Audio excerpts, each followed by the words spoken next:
ക്രിസ്തുവിൽ എല്ലാവർക്കും സ്നേഹവന്ദനത്തെ അറിയിക്കുകയാണ്. ഇന്നത്തെ ലോകത്ത് നാം ജീവിക്കുമ്പോൾ ദൈവിക ജ്ഞാനം നമ്മുടെ ജീവിതത്തിൽ എത്രമാത്രം ആവശ്യമാണ്, അനിവാര്യതയാണെന്ന് നിങ്ങൾക്ക് എത്ര പേർക്കറിയാം? നമുക്കറിയാം, നമ്മുടെ കുഞ്ഞുങ്ങൾ പഠനത്തിൽ അല്പം പുറകോട്ട് പോകുമ്പോൾ അവർ പഠിക്കാൻ അല്പം ബുദ്ധിമുട്ട് കാണിക്കുന്ന സമയത്ത് പ്രാർത്ഥന ചോദിക്കാറുണ്ട്. പലരും ചോദിക്കുന്ന കർത്താവിന്റെ ദാസന്മാരോട് പറയും, അവർക്ക് വേണ്ടി പ്രാർത്ഥിക്കണം, അവർ പഠിക്കാൻ വളരെ പുറകിലേക്കാണ്. അങ്ങനെയുള്ള കുട്ടികൾക്ക് വേണ്ടി നമ്മൾ പ്രാർത്ഥിക്കാറുണ്ട്. കാരണം ദൈവിക ജ്ഞാനം അവരുടെ മേൽ വരണം, ബുദ്ധി അവർക്ക് തുറക്കണം, അവർ പഠിക്കുന്നത് മനസ്സിലാകണം, അവർക്ക് നല്ല രീതിയിൽ എഴുതാൻ കഴിയണം, അവർക്ക് ഓർമ്മശക്തി ഉണ്ടാകണം. അതിനുവേണ്ടി നമ്മൾ പ്രാർത്ഥിക്കാറുണ്ട്. ദൈവം അതിനകത്ത് വിടുതൽ കൊടുക്കാറുമുണ്ട്.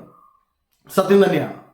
എന്നാൽ ഞാൻ ഇന്ന് ഈ പറയുന്ന മെസ്സേജ് എല്ലാ വ്യക്തികൾക്കും ഭയങ്കര ബ്ലെസ്സിങ് ആയിരിക്കും. അതുകൊണ്ട് നിങ്ങൾ അവസാനം വരെ ഈ മെസ്സേജ് കേട്ട് കഴിയുമ്പോൾ നിങ്ങളുടെ ജീവിതത്തിനകത്ത് എത്രമാത്രം ഡെലിവറൻസ് ഉണ്ടാകുമെന്ന് നിങ്ങൾക്ക് അതിനുശേഷം മനസ്സിലാകും. ഈ ഒരു മെസ്സേജ് കഴിയുമ്പോൾ നിങ്ങളുടെ ജീവിതത്തിൽ തന്നെ അതൊരു ഭയങ്കര വ്യത്യാസത്തിന് കാരണമായി തീരും. എന്നാൽ ഈ ദൈവിക ജ്ഞാനം അല്ലെങ്കിൽ നമുക്ക് ബുദ്ധി, ജ്ഞാനം, വിസ്ഡം എന്ന് പറയുന്ന ഈ ഒരു കാര്യം പഠിക്കുന്ന കുട്ടികൾക്ക് മാത്രമല്ല ആവശ്യം. ഇത് നിങ്ങൾ എത്ര പേർ മനസ്സിലാക്കിയിട്ടുണ്ട്? നമുക്കറിയാം, നമ്മളെല്ലാവരും ഈ ലോകത്ത് ജീവിക്കുമ്പോൾ നമ്മളെല്ലാവരും വളർന്ന് അല്ലെങ്കിൽ പഠനത്തിനൊക്കെ ശേഷം ജീവിതത്തിന്റെ പ്രാരാബ്ധങ്ങളിലേക്ക് കടന്നു.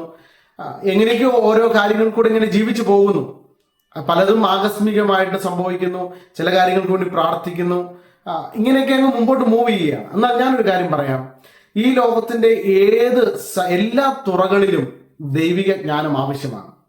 അത് പഠിക്കുന്ന കുട്ടികൾക്ക് മാത്രമല്ല ജ്ഞാനം വേണ്ടിയത് അല്ലെങ്കിൽ ബുദ്ധി വേണ്ടിയത്, സകല വ്യക്തികൾക്കും. അത് 70 വയസ്സുള്ള വ്യക്തി ആയിക്കൊള്ളട്ടെ, 90 വയസ്സുള്ള വ്യക്തി ആയിക്കൊള്ളട്ടെ, ആ വ്യക്തിക്കും അവർക്ക് ബുദ്ധി ഇല്ലെങ്കിൽ അല്ലെങ്കിൽ വിസ്ഡത്തോടെ കാര്യങ്ങൾ ചെയ്യാൻ കഴിഞ്ഞില്ലെങ്കിൽ കാണിക്കുന്നത് മുഴുവൻ ഭയങ്കര അബദ്ധങ്ങളായിരിക്കും. നമുക്കത് അറിയാവുന്ന കാര്യമാണ്. ഇപ്പോൾ ജോലി ചെയ്യുന്ന വ്യക്തിയാണെങ്കിൽ നമുക്കറിയാം, ജോലി സ്ഥലത്ത് നമുക്ക് എത്രമാത്രം ജ്ഞാനത്തിന്റെ ആവശ്യമുണ്ട്. നമുക്കറിയാം, നമ്മുടെ കൂടെ ജോലി ചെയ്യുന്ന ഒത്തിരി ആളുകൾ കാണും. ആ ഒരു കൂട്ടമായിട്ട് ആൾക്കാർ വർക്ക് ചെയ്യുന്നിടത്ത് നമ്മൾ കണ്ടിട്ടുണ്ട്, ചില വ്യക്തികൾ ഒരു എക്സ്ട്രാ ഓർഡിനറി പെർഫോമൻസ് ചെയ്യുന്നവരെ കണ്ടിട്ടുണ്ട്. അവർക്ക് മറ്റുള്ളവരെക്കാൾ അവരെപ്പോഴും ഒരു പടി മുന്നിലായിരിക്കും. അവർക്ക് അവരുടെ വർക്ക് വളരെ സാമർഥ്യത്തോടെ, വളരെ ക്രിയാത്മകമായിട്ട്, വളരെ നന്നായിട്ട് ചെയ്യാനുള്ള കഴിവുള്ളതായിട്ട് നമുക്ക് തോന്നാറുണ്ട്. ചിലപ്പോൾ നമുക്ക് തന്നെ തോന്നും, എനിക്ക് അത്രയും കഴിവില്ല, എനിക്ക് അങ്ങനെ അത്രയൊന്നും ചെയ്യാൻ പറ്റുന്നില്ല, പല കാര്യങ്ങളും ചെയ്യുമ്പോൾ തെറ്റിപ്പോവുക. പ്രിയമുള്ളവർ, ഇന്ന് ഈ മെസ്സേജ് കേട്ട് കഴിയുമ്പോൾ ഞാൻ നിങ്ങളോട് പറയുന്നു, നിങ്ങളുടെ അങ്ങനെയുള്ള പ്രശ്നങ്ങളെല്ലാം മാറും. കാരണം ദൈവത്തിന്റെ വിസ്ഡം, ദൈവിക ജ്ഞാനം നിങ്ങളുടെ മേൽ പകരപ്പെട്ടാൽ നിങ്ങളുടെ സകല പ്രശ്നങ്ങൾക്കും പരിഹാരമാണ്. ഒരു കുടുംബജീവിതം നന്നായിട്ട് നയിക്കണമെങ്കിൽ, ഒരു ഭാര്യ ഭർത്തൃ ബന്ധം നല്ല രീതിയിൽ കൊണ്ടുപോകണമെങ്കിൽ, അത് പഠനം കൊണ്ടൊരിക്കലും, പഠിത്തം കൊണ്ടോ അല്ലെങ്കിൽ നമ്മൾ സ്കൂളിലെ ഡിഗ്രി കൊണ്ടൊന്നും ഒരിക്കലും ഒരു കുടുംബജീവിതം നന്നായി കൊണ്ടുപോകാൻ കഴിയത്തില്ല. നിങ്ങൾക്കറിയാമോ, ഡോക്ടറേറ്റ് എടുത്ത ഡോക്ടർമാർ അല്ലെങ്കിൽ MBBS പഠിച്ചവര് അല്ലെങ്കിൽ IAS അല്ലെങ്കിൽ അതുപോലെ ഭയങ്കര ടോപ്പ് ഡിഗ്രി എടുത്തവര്, അവർ പോലും ജീവിതത്തിൽ പരാജയപ്പെട്ട് രണ്ട് വഴിക്ക് പോകുന്നു. അപ്പോൾ ഇതിനകത്ത് ഈ ലോകത്തിന്റെ പഠനങ്ങളോ ജ്ഞാനങ്ങളോ ഒന്നുമല്ല ഒരു കുടുംബ ജീവിതത്തെ നല്ല രീതിയിൽ കൊണ്ടുപോകാൻ കഴിയുന്നത്. ഇതിനകത്ത് വേണ്ടിയത് ദൈവിക ജ്ഞാനമാണ്. ദൈവം തരുന്ന വിസ്ഡം നമ്മുടെ മേൽ ഇല്ലെങ്കിൽ നമുക്ക് ഒരിക്കലും മുമ്പോട്ട് നല്ല രീതിയിൽ കൊണ്ടുപോകാൻ കഴിയത്തില്ല. കാര്യം, നമ്മളൊരു ജീവിതമായിട്ട് മുമ്പോട്ട് പോകുന്ന സമയത്ത് നമ്മൾ കുടുംബമായിട്ട് പല വ്യക്തികളുമായിട്ട് പലരുമായിട്ട് നമുക്ക് കണക്ട് ചെയ്യേണ്ടതായിട്ട് വരും. നമ്മളൊരു വീട്ടിലായിരിക്കും നിൽക്കുന്നത്. അപ്പോൾ അവിടെ നടക്കുന്ന ഓരോ സംഭവങ്ങളെയും വളരെ ജ്ഞാനത്തോടെ നമുക്ക് പരിഹരിക്കാൻ കഴിഞ്ഞില്ലെങ്കിൽ, അതിനോട് സമീപിക്കാൻ, ആ പ്രശ്നത്തെ ജ്ഞാനത്തിൽ സമീപിക്കാൻ കഴിഞ്ഞില്ലെങ്കിൽ ഉണ്ടാകുന്നത് ഭയങ്കര വലിയ പ്രശ്നങ്ങളായിരിക്കും ഉണ്ടാകുന്നത്. ഒരിക്കലും നമുക്ക് പരിഹരിക്കാൻ പോലും ചിലപ്പോൾ കഴിയാത്ത തരത്തിലുള്ള പ്രശ്നങ്ങൾ ഉണ്ടാകാനുള്ള സാധ്യതയുണ്ട്. അതുകൊണ്ട് ഞാൻ പറയുന്നു, നിങ്ങൾ ഈ മെസ്സേജ് കേൾക്കുക. നിങ്ങളുടെ ജീവിതത്തിനകത്ത് ഇതിനകത്ത് ആരെങ്കിലും ജ്ഞാനത്തിൽ അല്പം കുറവുണ്ടെങ്കിൽ, വിസ്ഡത്തിൽ കുറവുണ്ടെങ്കിൽ, നിങ്ങളെ ജ്ഞാനം കൊണ്ട് നിറയ്ക്കുന്ന ദിവസമാണ് ഇന്ന്. ആമേൻ. ബൈബിൾ ഇങ്ങനെ പറയുന്നത്, നിങ്ങളിൽ ഒരുവന് ജ്ഞാനം കുറവാണെങ്കിൽ അവനെ ഭത്സിക്കരുത്, അവനെ ശാസിക്കരുത്, അവനെ ശകാരിക്കരുത്. ജ്ഞാനത്തെ കൊടുക്കാൻ കഴിയുന്ന, അതിനെ ഔദാര്യമായി നല്ലപോലെ ഈ ആവശ്യത്തിന് കൊടുക്കാൻ കഴിയുന്ന ഒരു പിതാവായ ദൈവമുണ്ട്. ആ ദൈവത്തോട് അപേക്ഷിക്കണം. ആ ദൈവത്തോട് അപേക്ഷിച്ചാൽ അവന് ജ്ഞാനം ലഭിക്കാൻ ഇടയായിത്തീരും. അതുകൊണ്ട് പ്രാരംഭത്തിൽ ഞാൻ നിങ്ങളോട് പറയാം, നിങ്ങൾ നിരാശരാകണ്ട, നിങ്ങൾ ഭാരപ്പെടണ്ട. ഒരുപക്ഷെ നിങ്ങൾ ഒത്തിരി പരാജയപ്പെട്ടിട്ടുണ്ടായിരിക്കാം, നിങ്ങൾ ഒത്തിരി കരഞ്ഞിട്ടുണ്ടായിരിക്കാം. പക്ഷെ ഞാൻ ഇന്ന് നിങ്ങളോട് ഒരു ദൂത് പോലെ പറയാം, നിങ്ങൾ ഭാരപ്പെടേണ്ട, ദൈവത്തിന് നിങ്ങളെ ജ്ഞാനം കൊണ്ട് നിറയ്ക്കുവാൻ കഴിയും. മറ്റു ഒന്ന് രണ്ട് ഉദാഹരണം കൂടെ പറഞ്ഞതിന് ശേഷം ഞാൻ വചനത്തിൽ നിന്ന് നിങ്ങളോട് ഷെയർ ചെയ്യാം. നിങ്ങൾക്കറിയാമോ, ചില പ്രത്യേക സാഹചര്യങ്ങൾ, ചില ക്രൂഷ്യൽ ആയിട്ടുള്ള സിറ്റുവേഷനുകളിൽ നമുക്ക് ജ്ഞാനം ഭയങ്കര ആവശ്യമാണ്. അതായത് നമ്മൾ ഒരു പ്രത്യേക ജംഗ്ഷനിൽ നിൽക്കുമ്പോൾ, നമ്മൾ ഒരു ജീവിതത്തിന്റെ ഒരു പുതിയൊരു സ്റ്റെപ്പിലേക്ക് നമ്മൾ മൂവ് ചെയ്യുന്ന സമയത്ത് എങ്ങോട്ട് മൂവ് ചെയ്യണം, ഇങ്ങോട്ട് പോകണം, എന്താണ് നമ്മൾ അടുത്ത സ്റ്റെപ്പ് ചെയ്യേണ്ടത് എന്നൊക്കെയുള്ള ഒരു പ്രത്യേക ഘട്ടം വരുമ്പോൾ നമുക്കറിയാം. ഇപ്പോൾ ഞാൻ ഒരു ഉദാഹരണം പറഞ്ഞാൽ, വിവാഹത്തിലേക്ക് കടക്കുമ്പോൾ, നമ്മളൊരു വിവാഹാലോചനയിലേക്ക് നമ്മൾ കടക്കുന്ന സമയത്ത് നമുക്ക് ജ്ഞാനത്തോടെ, വിശുദ്ധത്തോടെ ദൈവത്തിന്റെ ഹിതം എന്തെന്ന് അറിഞ്ഞ് നമുക്ക് സ്റ്റെപ്പ് വെക്കാൻ കഴിഞ്ഞില്ലെങ്കിൽ ജീവിതം തന്നെ ഭയങ്കര പ്രശ്നത്തിലേക്ക് പോകാനിടയായിത്തീരും, വളരെ ദുഃഖത്തിലേക്ക് പോകാനിടയായിത്തീരും.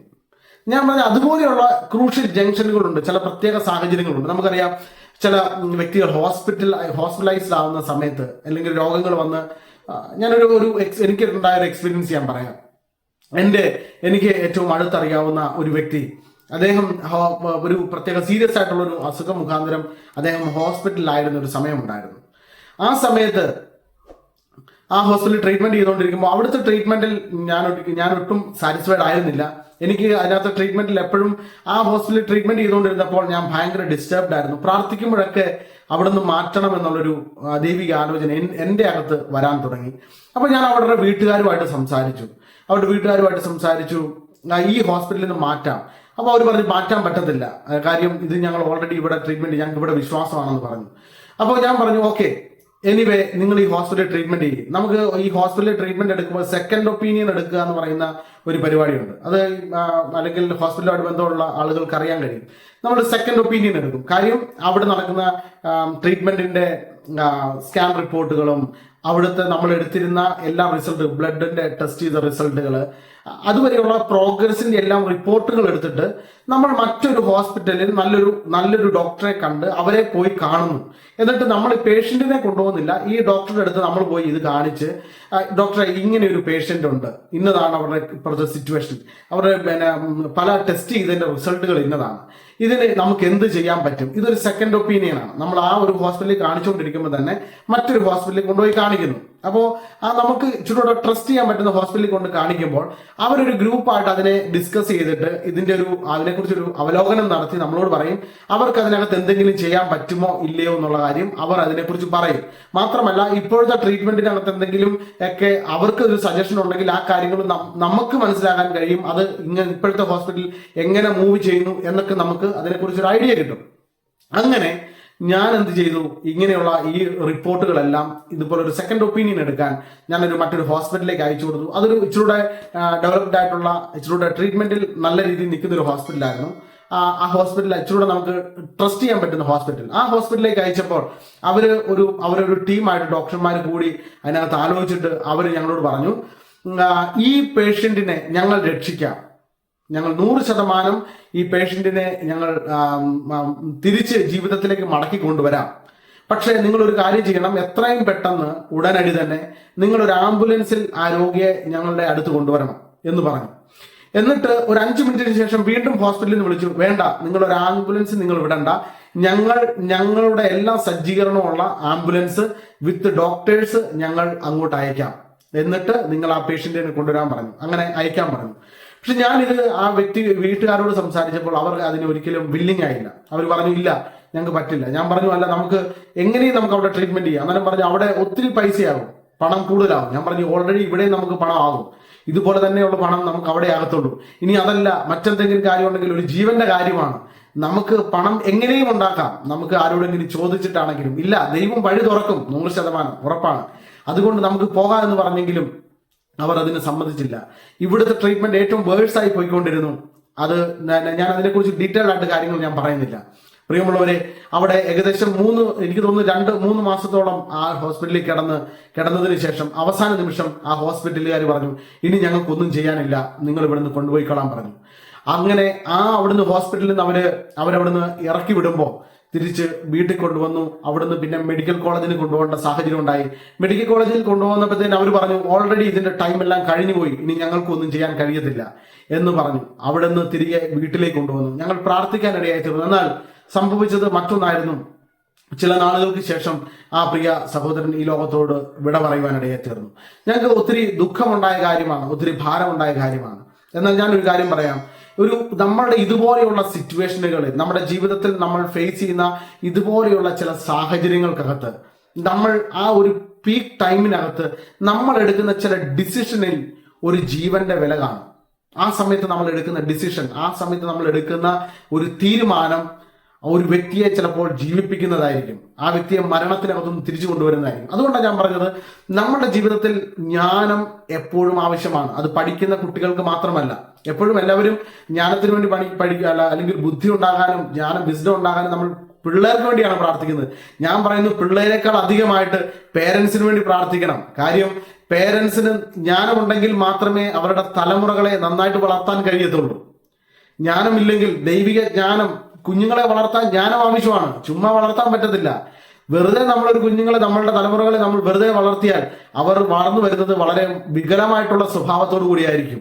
അങ്ങനെയുള്ള വികലമായിട്ടുള്ള കാഴ്ചപ്പാടിൽ ഒരു കുഞ്ഞ് വളരാതിരിക്കണമെങ്കിൽ നമ്മുടെ പേരൻസിന് ജ്ഞാനം ആവശ്യമാണ്. അതുകൊണ്ട് നിങ്ങൾ എന്താ പറയുക, ഇതൊരു കുറച്ചിലാണെന്ന് വിചാരിക്കാതെ, അല്ലെങ്കിൽ ദൈവത്തോട് മുട്ടിന്മേൽ നിന്ന് പ്രാർത്ഥിക്കാൻ തയ്യാറാകണം. കർത്താവ്, എനിക്ക് അല്പം കൂടെ ജ്ഞാനം തരണം, എൻ്റെ കുഞ്ഞുങ്ങളെ വളർത്താൻ, എൻ്റെ കുടുംബ ജീവിതത്തെ മുമ്പോട്ട് കൊണ്ടുപോകാൻ, എൻ്റെ ഫാമിലി ലൈഫിനെ ഏറ്റവും ബെറ്റർ ആക്കാൻ, എൻ്റെ ജോലിയിൽ ഞാൻ സമർത്ഥനാകുവാൻ എനിക്ക് ജ്ഞാനം ആവശ്യമാണെന്ന് പറഞ്ഞ് കർത്താവിനോട് പ്രാർത്ഥിച്ചാൽ ദൈവം ജ്ഞാനത്താൽ നിറയ്ക്കുവാനിടയായി തീരും. ഞാൻ 1-2 ഉദാഹരണങ്ങൾ മാത്രം നിങ്ങളോട് ഞാൻ പറഞ്ഞെന്ന് മാത്രമേ ഉള്ളൂ. ഞാൻ ഒരു കാര്യം കൂടെ പറഞ്ഞിട്ട് വേഗത്തിൽ വചനത്തിലേക്ക് കടക്കുവാൻ ആഗ്രഹിക്കുകയാണ്. നമുക്കറിയാം, ഇപ്പോൾ ഏറ്റവും കൂടുതൽ യങ്സ്റ്റേഴ്സിന് മനസ്സിലാകുന്ന ഒരു ഭാഷയാണ് നമുക്ക് ക്രിയേറ്റീവ് ആകുക, അല്ലെങ്കിൽ ക്രിയേറ്റിവിറ്റി എന്ന് പറയുമ്പോൾ ഏറ്റവും കൂടുതൽ നമുക്ക് കൂടുതലും സംസാരിക്കുന്നത് ഈ നമ്മള് ഡിസൈനിങ് ചെയ്യുന്ന ഏരിയകളിൽ, അല്ലെങ്കിൽ എന്തെങ്കിലും കാര്യങ്ങൾ പ്രത്യേകമായിട്ട് ഉണ്ടാക്കുന്ന ഇങ്ങനെയുള്ള കാര്യങ്ങൾ, ക്രിയേറ്റിവിറ്റി എന്ന് പറയുന്ന ഒരു പദം എപ്പോഴും കേൾക്കാറുണ്ട്. നമ്മൾ കമ്പ്യൂട്ടറുമായിട്ട് ബന്ധപ്പെട്ട് ഡിസൈനിങ് ഒക്കെ ചെയ്യുന്ന ആൾക്കാർക്ക്, നല്ല ക്രിയേറ്റീവ് ആയിട്ടുള്ള ആൾക്കാർക്ക്, അവർക്ക് പുതിയ ഐഡിയാസ് ഉണ്ട്. ഒരു കാര്യം പറഞ്ഞാൽ ഉടനെ അവർ നന്നായിട്ട് അതിനെ നമ്മൾ ഒരിക്കലും ചിന്തിക്കാത്ത രീതിയിൽ അവർ വളരെ ക്രിയേറ്റീവായിട്ട് ചെയ്തു തരും. എന്നാൽ എല്ലാവർക്കും ക്രിയേറ്റിവിറ്റി ഉണ്ടാവണമെന്നില്ല. ചിലരെന്തെന്ന് ചോദിച്ചു കഴിഞ്ഞാൽ അവർ മറ്റൊരു സജഷൻ എടുത്തിട്ടായിരിക്കും, മറ്റൊരു നെറ്റിൽ നോക്കിയിട്ടായിരിക്കും അവർ അതിനനുസരിച്ച് ഒരു കാര്യം നമുക്ക് ചെയ്തു തരുന്നത്. എന്നാൽ ചിലർക്ക് ഒരു കാര്യം പറയുമ്പോൾ തന്നെ അവരുടെ മനസ്സിൽ ഒരു പുതിയ ഐഡിയ ഉണ്ടാകും. അത് അവർക്ക് മറ്റൊന്ന് നോക്കുന്നതിന് മുമ്പ് തന്നെ അവർക്ക് ഒരു പ്രത്യേകതയാണ്, ഇൻബിൽട്ട് ആയിട്ട്, അല്ലെങ്കിൽ അവർക്ക് സ്വയമേ ചില ഐഡിയാസ് ഉണ്ടാകും. അത് ചെയ്യുമ്പോൾ അതൊരു ഔട്ട്സ്റ്റാൻഡിങ് പെർഫോമൻസ് ആയിരിക്കും. മറ്റുള്ളതിൽ നോക്കുമ്പോൾ ഭയങ്കര ഔട്ട്സ്റ്റാൻഡിങ് ആയിരിക്കും. അത് വളരെ വ്യത്യസ്തമായിരിക്കും, കണ്ടാൽ വളരെ മനോഹരമായിരിക്കും, ആർക്കും തോന്നാത്ത ഐഡിയാസ് ആയിരിക്കും അവർ ചെയ്തിരിക്കുന്നത്. അപ്പോൾ ഇത് വളരെ അതിന് ക്രിയേറ്റിവിറ്റി എന്നാണ് പറയുന്നത്. ഇന്ന് കുട്ടികളുടെ ഇടയിൽ, പഠിക്കുന്ന കുട്ടികളുടെ ഇടയിൽ, അല്ലെങ്കിൽ അവർ പഠിച്ച് മുമ്പോട്ട് ജോലിയിലേക്ക് കയറുമ്പോൾ, അടുത്തൊരു ജോലി മേഖലയ്ക്ക് അല്ലെങ്കിൽ ഒരു ബിസിനസ്സിലേക്കൊക്കെ കയറുമ്പോൾ ഒരു ക്രിയേറ്റിവിറ്റി ഉള്ള വ്യക്തിയാണെങ്കിൽ, വളരെ ക്രിയേറ്റീവ് ആണെങ്കിൽ അവർ ചെയ്യുന്ന കാര്യങ്ങളെല്ലാം വളരെ എക്സ്ട്രാ ഓർഡിനറി ആയിരിക്കും, അവർ വളരെ സക്സസ്ഫുൾ ആയിരിക്കും. എന്നാൽ ഞാനൊരു കാര്യം പറയാം, ഈ മെസ്സേജ് കേട്ടുകൊണ്ടിരിക്കുന്ന ഏതെങ്കിലും വ്യക്തികൾ ക്രിയേറ്റീവ് അല്ലാതെ, അല്ലെങ്കിൽ ക്രിയേറ്റിവിറ്റി ഇല്ലാത്ത ആരെങ്കിലും ഉണ്ടെങ്കിൽ ഞാൻ നിങ്ങളോട് പറയാം, നിങ്ങൾക്ക് ക്രിയേറ്റിവിറ്റി ലഭിക്കാൻ വളരെ സിമ്പിൾ ആയിട്ടുള്ള ഒരു മെത്തേഡ് ഉണ്ട്. അല്ല, നിങ്ങളുടെ മക്കൾക്ക് അങ്ങനെ വളരെ ക്രിയേറ്റീവായിട്ട് ചെയ്യാൻ അറിയാത്ത വ്യക്തിയാണ്, അവർക്ക് അല്പം മറ്റു വ്യക്തികളെ നോക്കുമ്പോൾ അവർ അല്പം പുറകിലാണെന്ന് വിചാരിച്ചു, കാര്യങ്ങൾ ചെയ്യാൻ അവർക്ക് അത്രയും പ്രാപ്തി പോരാ, മറ്റുള്ളവരെ അപേക്ഷിച്ച് നോക്കുമ്പോൾ നമുക്ക് തന്നെ ബുദ്ധിമുട്ടുണ്ട്. നമ്മുടെ കുഞ്ഞുമക്കൾ, അവർക്ക് ആ പ്രാപ്തി ഇല്ലെങ്കിൽ, മറ്റു പിള്ളേരുടെ മുമ്പിൽ അവർക്ക് അത്രയും പ്രാപ്തി ഇല്ലാതെ വന്നാൽ നമുക്ക് സ്വാഭാവികമായിട്ട് നമുക്ക് വിഷമം ഉണ്ടാകും. എന്നാൽ ഞാൻ പറയുന്നു, നിങ്ങൾ വിഷമിക്കണ്ട, അവർക്ക് ക്രിയേറ്റീവായിട്ട് അവർ വളരെ വിവേകത്തോടെ കാര്യങ്ങൾ ചെയ്യാൻ കഴിയും. അതിനുള്ള ഏക വഴി എന്ന് പറയുന്നത് മറ്റൊന്നുമല്ല, വാക്ക് വിത്ത് ദ ക്രിയേറ്റർ. അതായത് സൃഷ്ടിതാവായ ദൈവത്തോടു കൂടെ നടക്കുക എന്നുള്ളതാണ്. സൃഷ്ടിതാവായ ദൈവത്തോടു കൂടെ നടക്കുക, വാക്ക് വിത്ത് ദ ക്രിയേറ്റർ. അങ്ങനെ നിങ്ങൾ ചെയ്താൽ നിങ്ങൾ ക്രിയേറ്റിവിറ്റി ഉള്ള ഒരാളായി മാറും. കാരണം സർവത്തിന്റെയും ഉറവിടം ദൈവമാണ്. സകലത്തെ നമ്മൾ ചുറ്റും നോക്കുമ്പോൾ കാണുന്ന സകലത്തിന്റെയും, ഈ ലോകത്തെ മുഴുവൻ നിർമ്മിച്ചത്, ഈ സകല സൃഷ്ടിപ്പിന്റെയും പിന്നിൽ നിൽക്കുന്നത് സൃഷ്ടിതാവായ ദൈവമാണ്. ദൈവത്തിന്റെ ജ്ഞാനത്താലാണ് അവൻ ആകാശത്തെയും ഭൂമിയിലുള്ള സകലത്തിനെയും നിർമ്മിച്ചത്. ദൈവത്തിന്റെ ജ്ഞാനത്താലാണ് നിർമ്മിച്ചത്. ദൈവം സകല ജ്ഞാനത്തിന്റെ ഉറവിടമാണ്. അതേ ദൈവത്തോട് ഒപ്പം നടക്കാൻ കഴിഞ്ഞാൽ, ആ ദൈവത്തോട് ചേർന്ന് നടക്കാൻ കഴിഞ്ഞാൽ നിങ്ങൾ വളരെ ക്രിയേറ്റീവായി മാറും, നിങ്ങൾ വിവേകമുള്ള ആളായി മാറും, നിങ്ങൾ വിസ്ഡമുള്ള ആളായി മാറും. അതുകൊണ്ടാണ് സങ്കീർത്തനം 111 പറയുന്നുണ്ട്, യഹോവ ഭക്തി ജ്ഞാനത്തിന്റെ ആരംഭമാകുന്നു. അപ്പൊ ജ്ഞാനത്തിന്റെ ആരംഭം എവിടെ നിന്നാണ്? യഹോവയോടുള്ള ഭക്തിയാണ്. പിതാവായ ദൈവവുമായിട്ടുള്ള ബന്ധത്തിൽ ആ ഭക്തിയിൽ നാം ജീവിക്കുന്നത് ജ്ഞാനത്തിന്റെ ആരംഭമാണെന്ന് പറഞ്ഞത്. അത് ആരംഭം മാത്രമാണ്. അതിനകത്ത് പിന്നെ വലിയ വലിയ കാര്യങ്ങൾ കിടക്കുകയാണ്. ആമേൻ. അപ്പൊ ദൈവത്തോട് കൂടെ നടക്കുമ്പോൾ അസാധാരണമായിട്ടുള്ള വിസ്ഡം, വളരെ ക്രിയേറ്റീവായിട്ട് നമുക്ക് കാര്യങ്ങൾ ചെയ്യാൻ കഴിയും. അപ്പൊ ദൈവത്തോട് കൂടെ നടക്കുക എന്ന് പറഞ്ഞാൽ വലിയ പാടുള്ള കാര്യമൊന്നുമല്ല. നമ്മൾ ചിന്തിക്കും, എങ്ങനെയാണ് ദൈവത്തോട് കൂടെ നടക്കാൻ കഴിയുന്നത്? അതത്ര ഈസി അല്ലല്ലോ. ഈ ലോകത്ത് ജീവിക്കുമ്പോൾ എങ്ങനെ ദൈവത്തോട് കൂടെ നടക്കാൻ കഴിയുക? നമ്മൾ ദൈവത്തോട് കൂടെ നടക്കുക എന്ന് പറഞ്ഞാൽ നമ്മൾ ഡെയിലി നമ്മൾ ബൈബിൾ വായിക്കുകയും പ്രാർത്ഥിക്കുകയും ദൈവമായിട്ടുള്ള ബന്ധത്തിൽ, ദൈവമായിട്ടുള്ള ആലോചനയിൽ നമ്മൾ നടക്കുന്നവരാണെങ്കിൽ, ഈ വചനത്തെ നിങ്ങൾ സ്നേഹിച്ചാൽ, ദൈവിക വചനത്തെ സ്നേഹിച്ചാൽ, വചനത്തെ വായിക്കാൻ തുടങ്ങിയാൽ, ഈ വചനം ജ്ഞാനമാണ്. ഈ വചനത്തിനകത്ത് മുഴുവൻ ദൈവിക ജ്ഞാനങ്ങളാണ്. നിങ്ങൾ ജ്ഞാനമുള്ളവരായി മാറും, വളരെ ജ്ഞാനമുള്ളവരായി മാറും. അതുകൊണ്ട് ഞാൻ നിങ്ങളോട് പറയുകയാണ്, ആരെങ്കിലും ക്രിയേറ്റിവിറ്റി ആഗ്രഹിക്കുന്നുണ്ടെങ്കിൽ നിങ്ങൾ വാക്ക് വിത്ത് ദ ക്രിയേറ്റർ, സൃഷ്ടിതാവായ ദൈവവുമായിട്ട് നിങ്ങൾ നടക്കാൻ തയ്യാറാകുക. നിങ്ങൾ വളരെ ക്രിയേറ്റിവിറ്റിയുള്ള ആളായി മാറും. ഞാൻ ഇവിടെ ഇത് സ്റ്റോപ്പ് ചെയ്തിട്ട് ഞാൻ വേഗത്തിൽ വചനത്തിലേക്ക് കടക്കുവാൻ ആഗ്രഹിക്കുകയാണ്. നമുക്ക് പുറപ്പാട് പുസ്തകം 31 അധ്യായം അതിന്റെ 3 തൊട്ടുള്ള വാക്യം വായിക്കുവാൻ ആഗ്രഹിക്കുകയാണ്. അവൻ കൗശലപ്പണികളെ സങ്കല്പിച്ച് ചെയ്യുവാനും പൊന്ന്, വെള്ളി, താമ്രം എന്നിവ കൊണ്ട് പണി ചെയ്യുവാനും രത്നം വെട്ടി പതിപ്പാനും മരത്തിൽ കൊത്തുപണി ചെയ്യുവാനും സകലവിധമായ പണിത്തരം ഉണ്ടാക്കുവാനും ഞാൻ അവനെ ദിവ്യാത്മാവിനാൽ ജ്ഞാനവും ബുദ്ധിയും അറിവും സകലവിധ സാമർഥ്യവും കൊണ്ട് നിറച്ചിരിക്കുന്നു. വചനം നിങ്ങൾ കേട്ടെന്ന് വിചാരിക്കുന്നു. പുറപ്പാട് പുസ്തകം 31 അധ്യായം 3, 4, 5 വാക്യങ്ങളാണ് ഞാൻ വായിച്ചത്. ഇത് പറഞ്ഞിരിക്കുന്നത് ആരെക്കുറിച്ചെന്ന് ചോദിച്ചു കഴിഞ്ഞാൽ ഊരിയുടെ മകൻ ബസലേലിനെ കുറിച്ചാണ് പറഞ്ഞിരിക്കുന്നത്. ബസലേൽ എന്ന് പറയുന്ന വ്യക്തിയെക്കുറിച്ച് ഇത് സംസാരിക്കുന്നത് മോശയോടാണ്. മോശയെ ദൈവം തന്റെ പർവ്വതത്തിലേക്ക് വിളിച്ചു കയറ്റിയിട്ട് താനോട് അവിടെ ഇരിക്കാൻ പറഞ്ഞു. ചില കാര്യങ്ങൾ ദൈവം മോശയോട് ഉപദേശിച്ചു കൊടുക്കുകയാണ്. ദൈവം മോശയോട് പറഞ്ഞു കൊടുക്കുന്നത് എന്തെന്ന് ചോദിച്ചു കഴിഞ്ഞാൽ, ഞാൻ ഈ ജനത്തിന്റെ നടുവിൽ വസിക്കേണ്ടതിന്, ഇസ്രായേൽ ജനത്തിന്റെ മധ്യത്തിൽ വസിക്കേണ്ടതിന് എനിക്കൊരു വിശുദ്ധ മന്ദിരം പണിയണം എന്ന് ദൈവം മോശയോട് പറയുകയാണ്. അപ്പോൾ ഈ വിശുദ്ധ മന്ദിരം പണിയുമ്പോൾ ഏതെങ്കിലും തരത്തിൽ വെറുതെ ഒരു മന്ദിരം പണിതാൽ പോരാ.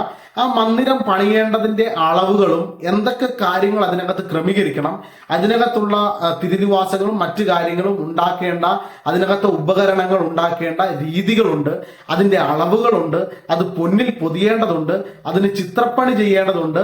ഇങ്ങനെ പല വിധത്തിലുള്ള കാര്യങ്ങൾ, അതായത് ഒരു സാധാരണ മനുഷ്യന് ചെയ്യാൻ പറ്റുന്നതിനും അപ്പുറം, ഒരു സാധാരണ മനുഷ്യന്റെ ഓർമ്മയിൽ നിന്നോ ബുദ്ധിയിൽ നിന്നോ ചെയ്യാൻ കഴിയുന്നതിനും അപ്പുറമായിട്ടുള്ള കാര്യം നിങ്ങൾ ആ പുറപ്പാട് പുസ്തകം നിങ്ങൾ 20 അധ്യായത്തിന് ശേഷം ഇങ്ങോട്ട് വായിച്ചു പോരുമ്പോഴത്തേന് നമുക്ക് കാണാൻ കഴിയും. 20 അധ്യായമല്ല, 20, 21, 22 അങ്ങനെ അധ്യായങ്ങളിലേക്ക് നമ്മൾ വായിച്ചു വരുമ്പോൾ നമുക്ക് കാണാൻ കഴിയും, ഇതൊരു സാധാരണ മനുഷ്യനെ കൊണ്ട് പണിയാൻ കഴിയുന്ന കാര്യങ്ങളൊന്നും അല്ല പറയുന്നത്.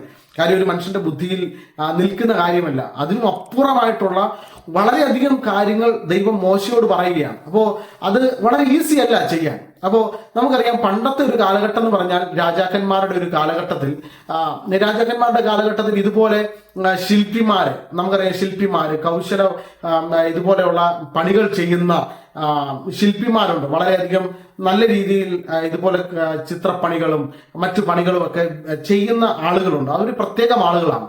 അന്നത്തെ കാലത്ത് അങ്ങനെയുള്ള വ്യക്തികൾ വളരെ പ്രധാനപ്പെട്ട വ്യക്തികളായിരുന്നു. അതായത് ഇന്ന് നമുക്കറിയാം എഞ്ചിനീയർമാരുണ്ട്, അല്ലെങ്കിൽ എഞ്ചിനീയർമാർ എന്ന് പറയുന്ന ആളുകൾ പല രീതിയിലുള്ള വർക്കുകൾ ചെയ്യുന്നുണ്ട്. അതിനും അപ്പുറമായിട്ട് നമ്മൾ ഏറ്റവും ടോപ്പ് ലെവലിൽ നോക്കിക്കഴിഞ്ഞാൽ നമുക്കറിയാം സയന്റിസ്റ്റുകൾ, അല്ല ശാസ്ത്ര ലോകത്ത് വർക്ക് ചെയ്യുന്ന ശാസ്ത്രജ്ഞന്മാർ, അവർ ബഹിരാകാശത്തൊക്കെ വളരെ കാര്യങ്ങൾ, ഏറ്റവും അഡ്വാൻസ്ഡ് ആയിട്ടുള്ള കാര്യങ്ങൾ ചെയ്യുന്ന വ്യക്തികൾ, അവർക്കൊക്കെ ഇങ്ങനെയുള്ള ചെയ്യുന്ന വ്യക്തികളുടെ ഇന്നത്തെ കാലത്ത് അവർ ഏറ്റവും ഉന്നതമായ പദവികളാണ്.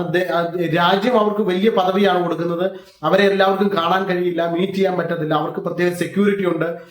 അവർ താമസിക്കുന്നത് ഗവൺമെന്റിന്റെ പ്രത്യേകമായിട്ടുള്ള സ്ഥലങ്ങളിലാണ്. അവർക്ക് പോകാനും വരാനും ഒക്കെയുള്ള പ്രത്യേക വാഹനങ്ങളുണ്ട്. കാരണം അവർ വളരെ ഇന്ത്യ എന്ന് പറയുന്ന രാജ്യത്തിന്റെ ഏറ്റവും പ്രാധാന്യം അർഹിക്കുന്ന വ്യക്തികളാണ്. കാര്യം അവർക്ക് അതുപോലെ ബുദ്ധിയുണ്ട്, ജ്ഞാനമുണ്ട്. അതുകൊണ്ട് അവരുടെ ജ്ഞാനത്തിൽ ഇന്ത്യക്ക് ഏറ്റവും അഡ്വാൻസ്ഡ് ആയിട്ടുള്ള കാര്യങ്ങൾ ചെയ്യാൻ കഴിയുന്ന തരത്തിലുള്ളവർ. ഇതുപോലെ ഇന്നത്തെ കാലഘട്ടത്തിൽ അങ്ങനെ നിൽക്കുന്ന ആളുകളെ പോലെയായിരുന്നു അന്നത്തെ കാലത്ത് ഇതുപോലെ ചിത്രപ്പണികളും ഇതുപോലെയുള്ള കാര്യങ്ങൾ, രാജകൊട്ടാരത്തിന്റെ പണി ഇതുപോലെയൊക്കെ ചെയ്യുന്ന ആളുകൾ എന്ന് പറഞ്ഞാൽ അന്നത്തെ കാലത്ത് വളരെ ബുദ്ധിയുള്ളവരും വളരെയധികം രാജാക്കന്മാരും ഒക്കെ മാനിക്കുന്ന വ്യക്തികളായിരുന്നു. കാര്യം അവർ ഓരോ കാര്യങ്ങൾ ചെയ്തു കഴിയുമ്പോൾ അവർക്ക് സ്വർണവും അതുപോലെ വലിയ പാരിതോഷികങ്ങളായിരുന്നു അന്ന് കൊടുത്തുകൊണ്ടിരുന്നത്. അപ്പോൾ നിങ്ങൾ ഓർക്കണം, ഇതൊരു ചെറിയ കാര്യമല്ല. നമ്മളിപ്പം ഇതിൽ വായിക്കുമ്പോൾ നമുക്ക് തോന്നും എന്തോ പണി ചെയ്യുന്ന ഒരു വ്യക്തി അത് കുറച്ച് പണി ചെയ്യാനായിട്ട് ദൈവം ജ്ഞാനാത്മാവ് കൊടുത്തു. അങ്ങനല്ല. അന്നത്തെ കാലത്ത് ചെയ്യാൻ ഒരു സാധാരണ മനുഷ്യന് അല്ലെങ്കിൽ ഒരു വ്യക്തിക്ക് ചെയ്യാൻ പറ്റുന്ന കാര്യങ്ങളല്ല ദൈവം മോശയോട് പറഞ്ഞു കൊടുത്തത്. അപ്പോ ഈ കാര്യങ്ങൾ മോശയോട് പറഞ്ഞു കൊടുത്തു കഴിയുമ്പോൾ സ്വാഭാവികമായിട്ടും മോശയുടെ മനസ്സിലുണ്ടാകും, ഇതൊക്കെ എങ്ങനെ ചെയ്യും, ഇതൊക്കെ എന്നെ കൊണ്ട് അല്ലെങ്കിൽ ഞാൻ എങ്ങനെ ഇതൊക്കെ പറഞ്ഞു കൊടുത്ത് ഇത്രയും കാര്യങ്ങൾ എങ്ങനെ ചെയ്യും എന്ന് ചോദിക്കുന്ന അല്ലെങ്കിൽ ഹൃദയത്തിൽ ഒരുപക്ഷെ ചോദ്യം ഉണ്ടായേക്കാം. ഞാൻ വിചാരിക്കുകയാണ്, അങ്ങനെ വചനത്തിൽ കാണുന്നില്ല. അങ്ങനെ ഒരു ചോദ്യം ഉണ്ടായെങ്കിൽ തന്നെ അതിനു മുമ്പേ ദൈവം മോശയോട് പറയുകയാണ്. ആ ഭാഗമാണ് ഞാൻ ഈ വായിച്ചത്. അതിന്റെ കുറച്ച് ഭാഗം കൂടി ഉണ്ട്, ഞാനത് വായിക്കുന്നില്ല. 3-4 വാക്യം ഒന്നുകൂടെ വായിക്കാം. അതിന്റെ 2 തൊട്ട് വായിക്കാം. ഞാൻ യഹൂദ ഗോത്രത്തിൽ ഹൂരിന്റെ മകനായ ഊരിയുടെ മകൻ ബെസലേലിനെ പേർ ചൊല്ലി വിളിച്ചിരിക്കുന്നു. അവൻ കൗശല പണികളെ സങ്കല്പിച്ച് ചെയ്യുവാനും പൊന്ന്, വെള്ളി, താമ്രം എന്നിവ കൊണ്ട് പണി ചെയ്യുവാനും രത്നം വെട്ടി പതിപ്പാനും മരത്തിൽ കൊത്തുപണി ചെയ്യുവാനും സകലവിധമായ പണിത്തരം ഉണ്ടാക്കുവാനും ഞാൻ അവനെ ദിവ്യാത്മാവിനാൽ ജ്ഞാനവും ബുദ്ധിയും അറിവും സകലവിധ സാമർഥ്യവും കൊണ്ട് നിറച്ചിരിക്കുന്നു. ആമേൻ. അപ്പൊ ഓർക്കണം, അവന്റെ ജ്ഞാനത്തിലല്ല. ദൈവം പറയാ, ഞാനൊരു വ്യക്തി, ബസലേൽ എന്ന് പറഞ്ഞൊരു വ്യക്തിയെ ഞാൻ പേർ ചൊല്ലി വിളിച്ചു. ആ പേർ ചൊല്ലി വിളിച്ചത് എന്തിനാ? ഞാൻ അവനെ വിളിച്ചത് മറ്റൊന്നിനുമല്ല, ഇവനെ ഞാൻ ജ്ഞാനം കൊണ്ട് നിറയ്ക്കാൻ പോവാ. ഇവനെ ഞാൻ വിസ്ഡം അവന്റെ മേൽ പകരാൻ പോവാ. ഒരു ദിവ്യമായ ആത്മാവിനെ അവന്റെ മേൽ ഞാൻ പകരാൻ പോവാ. എന്തിനെന്ന് ചോദിച്ചു കഴിഞ്ഞാൽ, സകലവിധ പണിത്തരങ്ങളും സകലവിധ കൊത്തുപണികളും ഈ ലോകത്തിൽ എന്തൊക്കെ കാര്യങ്ങളുണ്ടോ സകലതും സങ്കല്പിച്ച് ചെയ്യാൻ. നമുക്കറിയാം, ഒരു ശില്പിക്ക് ഒരു കാര്യം ചെയ്യണമെങ്കിൽ അവർ ചുമ്മാ പോയി ചെയ്യുമല്ലോ. ഒരു കല്ല് കാണുമ്പോൾ അല്ലെങ്കിൽ നമ്മളൊരു കല്ല് കാണുമ്പോൾ നമുക്കൊരു കല്ല് മാത്രമാണ്. പക്ഷെ ഒരു ശില്പി ഒരു കല്ല് കണ്ടാൽ അല്ലെങ്കിൽ ഒരു നല്ലൊരു കല്ല് കണ്ടു കഴിഞ്ഞാൽ ആ ശില്പി ആ കല്ലിനകത്ത് ഒരു ശില്പത്തെ കാണുന്നത്. കാര്യം അവരുടെ സങ്കല്പത്തിനകത്ത് അവർ ഓൾറെഡി ആ ശില്പം വന്നു കഴിഞ്ഞു. അല്ലെങ്കിൽ അവരുണ്ടാക്കാൻ പോകുന്ന അതിനെ അവരുടെ സങ്കല്പത്തിൽ ചിന്തിച്ച് അവർക്ക് അതിനെ അതുപോലെ തന്നെ ആ ചിന്തയിൽ വരുന്ന സാധനത്തിനെ അതേപോലെ ഉണ്ടാക്കാൻ കഴിയും. നമ്മളുടെ പ്രശ്നം എന്ന് വെച്ചാൽ നമുക്ക് പലതും നമ്മുടെ സങ്കല്പത്തിൽ വരും, നമ്മുടെ വിഷനിൽ പലതും വരും, പക്ഷെ അതിനെ നമുക്ക് അതുപോലെ ഉണ്ടാക്കാൻ കഴിയുന്നില്ല. പക്ഷെ ചിലർക്ക് അതേപോലെ തന്നെ ഉണ്ടാക്കാൻ പറ്റും. ഇപ്പോൾ നമ്മളൊരു പടം വരയ്ക്കുകയാണെങ്കിൽ നമുക്കൊരു ചിത്രം നമ്മുടെ മനസ്സിൽ വന്നു, പക്ഷെ ആ ചിത്രം മനസ്സിൽ വരുന്നതിനെ അതേപോലെ പകർത്താൻ നമ്മുടെ കരത്തിന് പറ്റുന്നില്ലെങ്കിൽ നമ്മളൊരു നല്ല ആർട്ടിസ്റ്റ് അല്ല. എന്നാൽ ആർട്ടിസ്റ്റ് എന്ന് പറഞ്ഞാൽ അവർക്ക് അവരുടെ ഹൃദയത്തിനകത്ത് അവരുടെ ചിന്തയിൽ വന്ന സാധനത്തിനെ അതേപോലെ തന്നെ ആ ഒരു പേപ്പറെങ്കിൽ പേപ്പർ അല്ലെങ്കിൽ ആ ഒരു ഇതിനകത്തേക്ക് അവർക്ക് ക്യാൻവാസിലേക്ക് അവർക്ക് പകർത്താൻ കഴിയുമ്പോഴാണ് അതൊരു ആർട്ടിസ്റ്റായി മാറുന്നത്. ഞാൻ അങ്ങനെ പറഞ്ഞത് മാത്രമേ ഉള്ളൂ. അപ്പോൾ ദൈവം പറയുകയാണ്, ബസലേലിനെ ഞാൻ ജ്ഞാനത്തിന്റെ ആത്മാവ് കൊണ്ട് നിറയ്ക്കും. ഞാൻ ഇത് പറഞ്ഞുകൊണ്ടിരിക്കുമ്പോൾ ഞാൻ നിങ്ങളെ ബ്ലസ് ചെയ്യുകയാണ്. ഇതിനകത്ത് കേൾക്കുന്ന ഏതെങ്കിലും വ്യക്തികൾ ജ്ഞാനം കുറവുള്ളവരുണ്ടെങ്കിൽ ഞാൻ ആത്മാവിൽ പ്രാർത്ഥിക്കുകയാണ്, ബസലേലിനെയും ഒഹല്യാവിനെയും ജ്ഞാനത്തിന്റെ ആത്മാവ് കൊണ്ട് നിറച്ച ദൈവം. അതിന്റെ താഴോട്ട് വായിക്കുമ്പോൾ ഒഹല്യാവിനെയും ജ്ഞാനത്തിന്റെ ആത്മാവ് കൊണ്ട് നിറച്ചിട്ടുണ്ട്. അവരെ മാത്രമല്ല മറ്റു പലരെയും നിറച്ചതായിട്ട് നമുക്ക് കാണാം. ഞാൻ ആ വാക്ക് പറഞ്ഞ ബ്ലസ് ചെയ്യുകയാണ്. അവരെ ജ്ഞാനത്തിന്റെ ആത്മാവ് കൊണ്ട് നിറച്ച ദൈവം നിങ്ങളെയും നിങ്ങളുടെ മക്കളെയും ജ്ഞാനത്തിന്റെ ആത്മാവ് കൊണ്ട് ബ്ലസ് ചെയ്യട്ടെ. അവർ ഇതുവരെ ചെയ്തതുപോലെയല്ല, ഇതുവരെ മുമ്പോട്ട് പോയതുപോലെയല്ല, അതിനേക്കാൾ അപ്പുറമായി ഒരു എക്സ്ട്രാ ഓർഡിനറി ആയി ഏറ്റവും നന്നായിട്ട് മറ്റുള്ളവരുടെ മുമ്പിൽ ഉന്നത നിലവാരത്തിൽ നിൽക്കത്തക്ക നിലയിൽ ഉയർച്ചയിലേക്ക് വരുന്ന രീതിയിൽ ഏറ്റവും വളരെ ക്രിയേറ്റീവായിട്ട് കാര്യങ്ങൾ ചെയ്യത്തക്ക നിലയിൽ അവരെ ജ്ഞാനത്തിന്റെ ആത്മാവ് കൊണ്ട് ദൈവം നിറയ്ക്കട്ടെ എന്ന് ഞാൻ ആത്മാവിൽ പ്രാർത്ഥിക്കുകയാണ്. അപ്പോൾ ഇതിനകത്ത് വായിക്കുന്നത് അവനെ ജ്ഞാനത്തിന്റെ ആത്മാവ് കൊണ്ട് നിറച്ചു. എന്തിനാണ് ജ്ഞാനത്തിന്റെ ആത്മാവ് കൊണ്ട് നിറച്ചത്? ഞാൻ പറഞ്ഞല്ലോ, ആദ്യമേ പറഞ്ഞു, ഇതൊരു സാധാരണ വ്യക്തിക്ക് ചെയ്യാൻ കഴിയുന്ന കാര്യമല്ല. ഇത് ആലയത്തിന്റെ പണിയാണ്. ദൈവം താമസിക്കാൻ പോകുന്ന, ദൈവം വസിക്കാൻ പോകുന്ന, ഇസ്രായേൽ മക്കളുടെ നടുവിൽ ദൈവം വസിക്കാൻ പോകുന്ന മന്ദിരത്തിന്റെ പണി, അതിന്റെ ഉപകരണങ്ങളുടെ പണി, അതിനകത്ത് ചെയ്യേണ്ട ചിത്രപ്പണികൾ, അതിനകത്ത് ഉണ്ടാക്കേണ്ട വസ്തുക്കൾ, ഇതിനെക്കുറിച്ചെല്ലാം ദൈവം ഈ ബസലേലിനെ ജ്ഞാനത്തിന്റെ ആത്മാവ് കൊണ്ട് നിറച്ചു. ഈ ജ്ഞാനത്തിന്റെ ആത്മാവ് കൊണ്ട് നിറച്ചപ്പോൾ അവർ അതിനെ ഏറ്റവും നന്നായി പണിയാൻ ഇടയായി തീർന്നു.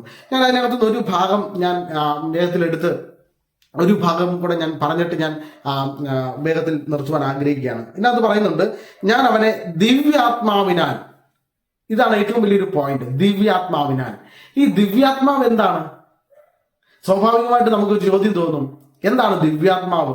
അപ്പൊ ജ്ഞാനത്താൽ നിറച്ചു, അല്ലെങ്കിൽ ജ്ഞാനവർക്ക് സകലതും ചെയ്യാൻ, ഇങ്ങനെ വായിക്കുന്നത്, കൊത്തുപണി എന്നിവകൊണ്ട് പണി ചെയ്യുവാനും രത്നം വെട്ടി പതിപ്പാനും മരത്തിൽ കൊത്തുപണി ചെയ്യുവാനും സകലവിധമായ പണിത്തരം ഉണ്ടാക്കുവാനും, ഇതെല്ലാം ഉണ്ടാക്കുവാനും എന്തു ചെയ്തു?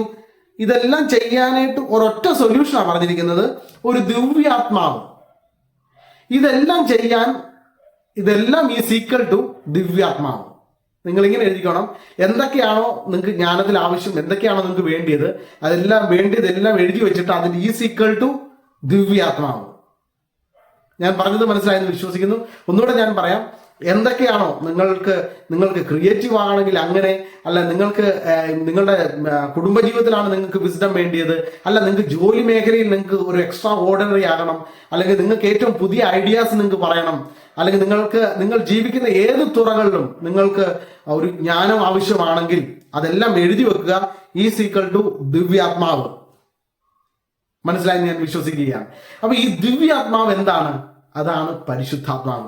പ്രിയമുള്ളവരെ, ഞാൻ നിങ്ങളോട് പറയാം, പരിശുദ്ധാത്മാവിൽ നിറഞ്ഞാൽ നിങ്ങൾ ദൈവത്തോട്, നിങ്ങളുടെ ഒരു വ്യക്തിക്ക്, നിങ്ങളുടെ തലമുറയ്ക്ക് ജ്ഞാനം കുറവാണെങ്കിൽ, അവൻ ബുദ്ധിയിൽ പുറകോട്ടാണെങ്കിൽ, അവന് കാര്യങ്ങൾ ചെയ്യാൻ കഴിയുന്നില്ലെങ്കിൽ, അവൻ പഠനത്തിൽ പുറകോട്ടാണെങ്കിൽ, അവൻ സ്കൂളിൽ അല്ലെങ്കിൽ സ്ഥിരം ഒരു പരാജയമായി മാറിയിട്ടുണ്ടെങ്കിൽ, അല്ല നിങ്ങളുടെ മക്കൾ പഠനങ്ങളെല്ലാം കഴിഞ്ഞിട്ടും, പഠനങ്ങളും എല്ലാം കഴിഞ്ഞു, നല്ല രീതിയിൽ പുറത്തു വന്നു, എന്നിട്ട് ഒരു വേണ്ട രീതിയിൽ ഒരു സ്റ്റെപ്പ് വെക്കാൻ കഴിയുന്നില്ല, അടുത്തത് എങ്ങോട്ട് പോകണം, എന്ത് ചെയ്യണമെന്ന് അറിയത്തില്ല, സ്റ്റക്കായി നിൽക്കുകയാണ്, ഇങ്ങനെയൊക്കെ നിൽക്കുകയാണെങ്കിൽ, അല്ലെങ്കിൽ ജീവിതത്തിന്റെ ഏതെങ്കിലും ഒരു തുറയിൽ, ഏതെങ്കിലും ഒരു മേഖലയിൽ നിങ്ങൾ അടുത്തത് എങ്ങോട്ട് സ്റ്റെപ്പ് വെക്കണം എന്നറിയാതെ നിൽക്കുന്ന ഒരു വ്യക്തിയാണെങ്കിൽ, ഞാൻ നിങ്ങളോട് പറയാം, നിങ്ങൾക്ക് ആലോചന പറയാൻ കഴിയുന്നത് പരിശുദ്ധാത്മാവിന് മാത്രമാണ്.